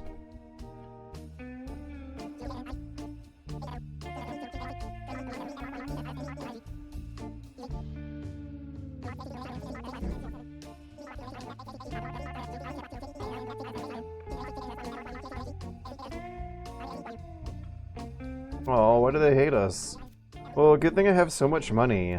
I really do, of all the things I have had to squeeze with, food for eating. Hey, that's exactly what we don't have a lot of at the house. 7 mana, Roid Rage, +5 strength. Nah, my inventory is full anyway. Thanks for the food, though. Tracy, I said Tina, I meant Tracy. The cats outside are cut off from food. Well, okay, so I might be able to set up for another adventure, but not actually go through with it. And so, like, the last time I streamed Mewgenics, we're gonna have to cut off in the middle of an adventure. Tazo, Anilia, Willow, and Jazamule are gonna go on an adventure. What is wrong with Jazamule here? Oh, he has the weird leg. He has +1 dexterity because he has a praying mantis leg. One of his 4 legs is a praying mantis. He's extra thorny and he shoots spit long distances. Kazo's a weird little muscly, bulby girl. Muscly, bulby boral. 7 dexterity, 6 strength. Rainstorm. I'm thinking about spending the night and trying to make another kitty to make sure that we have a bit of a surplus going on. We got enough food and having more than one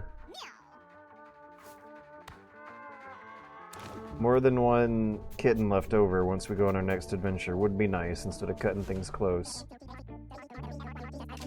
Okay, so that's gonna be in the menu this whole time. Yeah! No! No, I missed it! What was the outcome of the fight? I missed it. What was... Can I see a message log? Message log.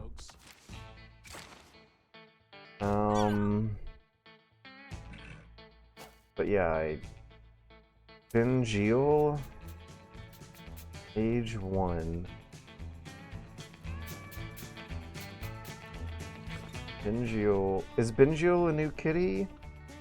Maybe not. I don't know anymore. Kapika? But Benjil I don't think was in my home yesterday. So maybe that was the outcome of a fight. Maybe they let in a new cat named Benjil. Pika, Zelot, Kane 1, Holy Shield.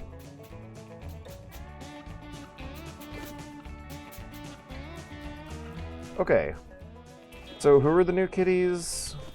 No, I feel like I want to give Skronk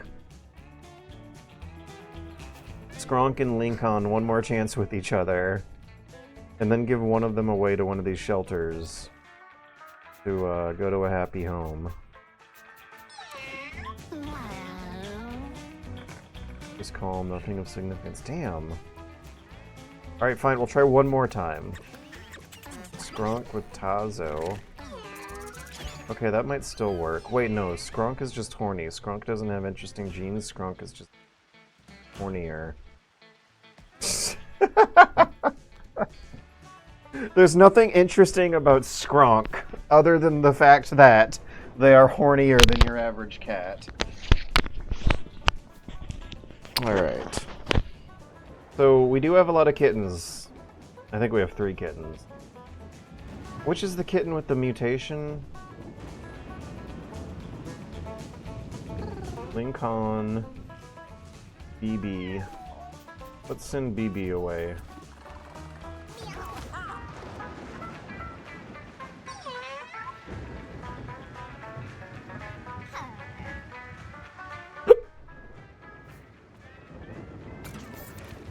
Oh, I can give some of the unremarkable kittens to Tink.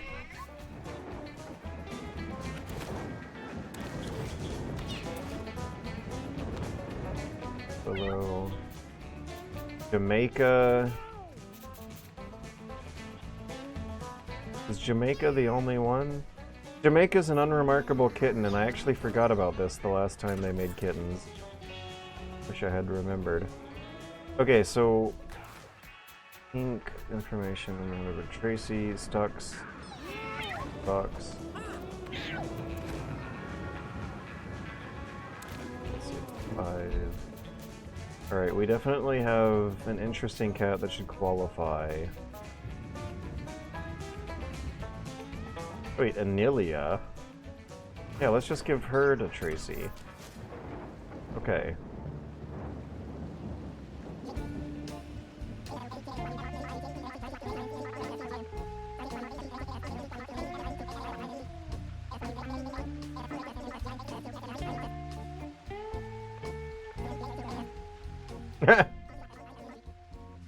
Frozen food locker.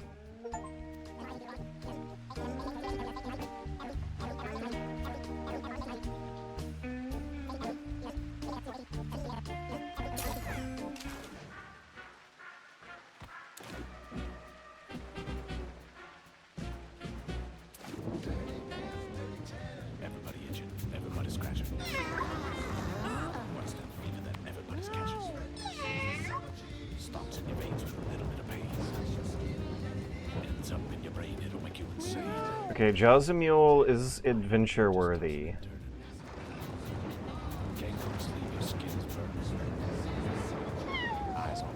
Skronk needs to go to a happy home. No, Skronk needs to... Skronk and Lincoln need to get horny and make babies. Willow...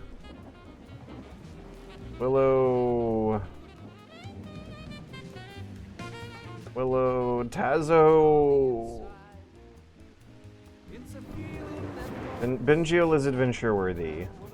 Is there a detriment to their age? Like a 6-year-old cat going on an adventure sounds a little dicey. But I mean, it's a game, it's not real. Maybe 6-year-old cats can go on adventures in this game and not worry about cat arthritis or whatever. I don't know what kind of problems cats have after 6 years. So then who's left at home? Just Skronk and Lincoln. Okay, if I press the... I can't press the end day button. Lincoln is 8, Skronk is 10. Okay, Benjil, Willow, Tazo. I think we'll go on an adventure now and try to make babies one more time next time I play Mewgenics. Either at the next stream a week from now or maybe some days in between. I'm having fun with it. I don't want to like throw it in the trash or anything. I just don't think it's going to be my favorite video game ever. That's all. No new Twitch chat messages. Interesting.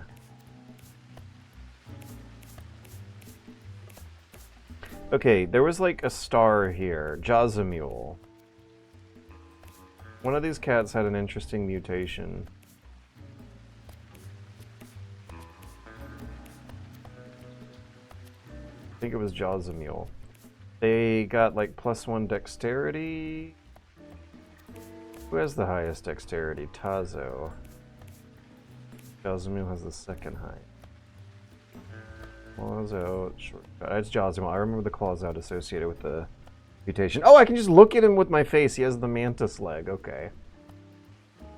Or I could roll over him. So, dexterity, health, decent. Strength is low. Intelligence, speed, charisma are decent. Maybe he should be an archer?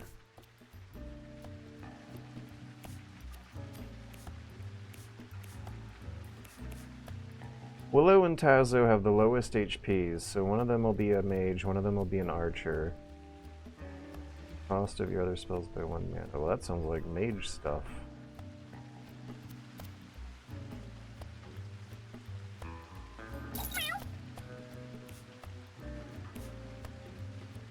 Tazo.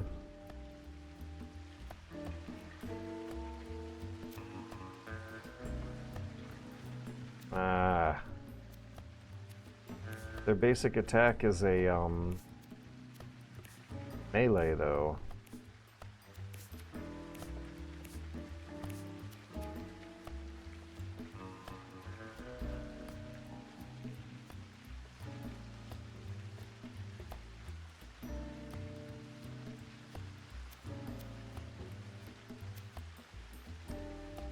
Maybe I should be collarless. Maybe I should experiment with what happens if you go collarless.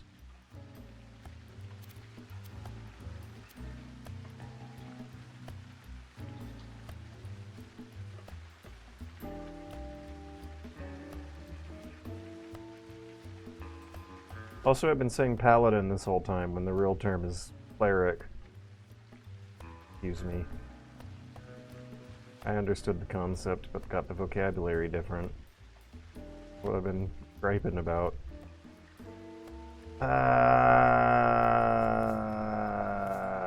The only easy choice was mage, so maybe I should be thinking about the melees instead of the projectiles. Jazamule and Tazo. Fighter or tank? Or cleric?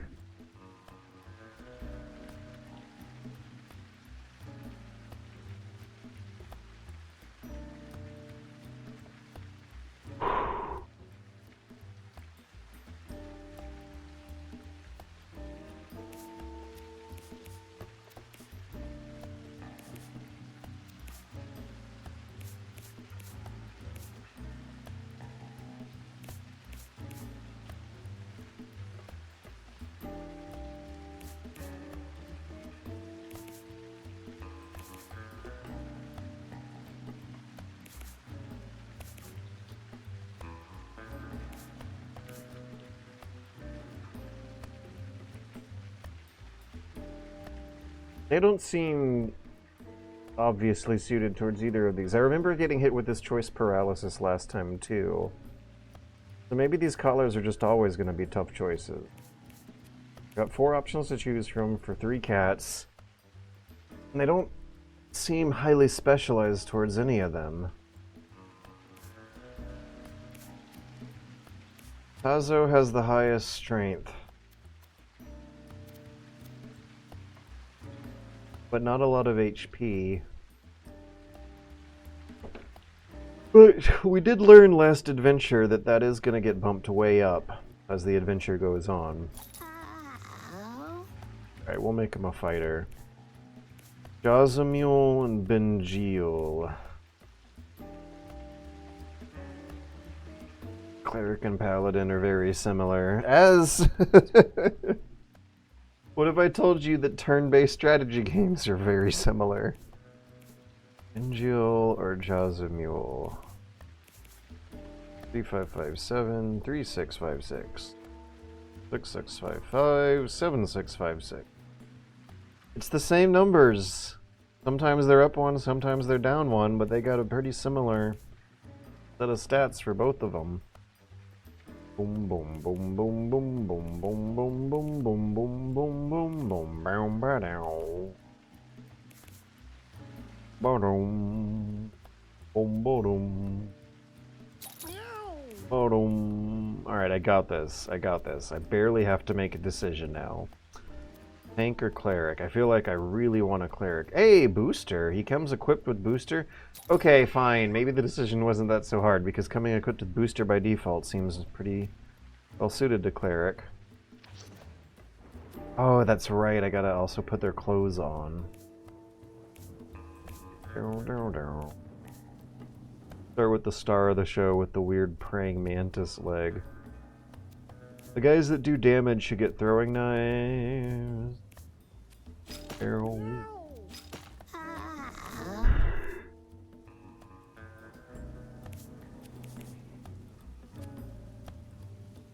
I realized last adventure that the cleric healing themselves is kind of a problem. I won't be having a tank this time though. That'll be a little spicy. That was a very weird meow. Boom, boom, boom, boom, boom, boom, boom. Boom, boom, boom.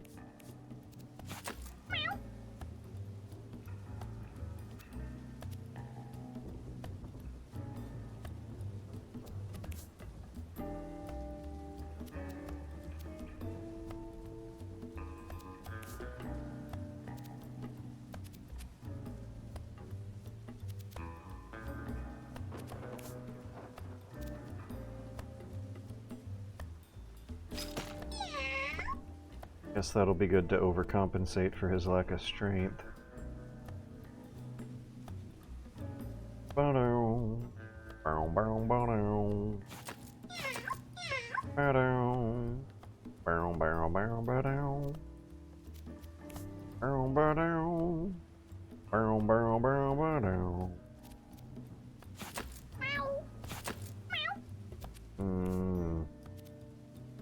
These are some tough choices.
Alright.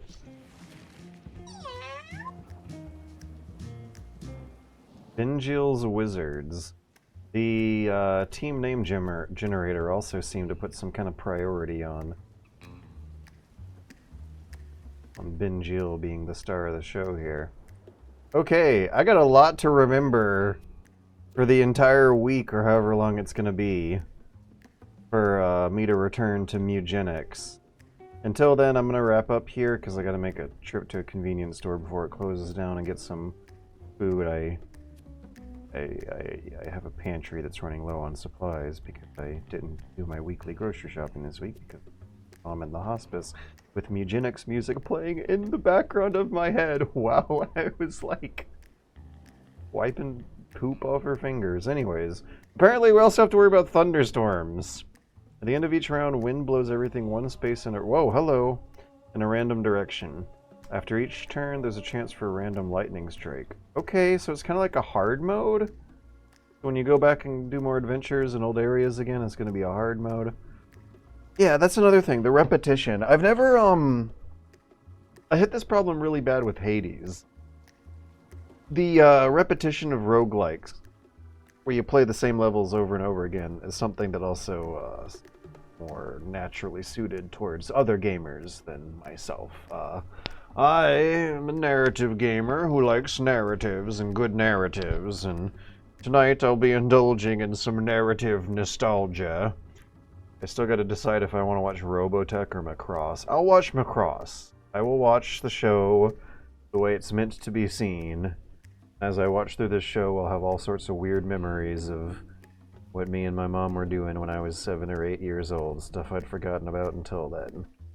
Alright, have a wonderful night, everyone. I appreciate you guys for sticking with me through this. Go look up something from your childhood and see if it does something important. Have a great night, everyone. I'll see you in a few days on Monday, unless I'm driving back and forth to the hospice again. Ah!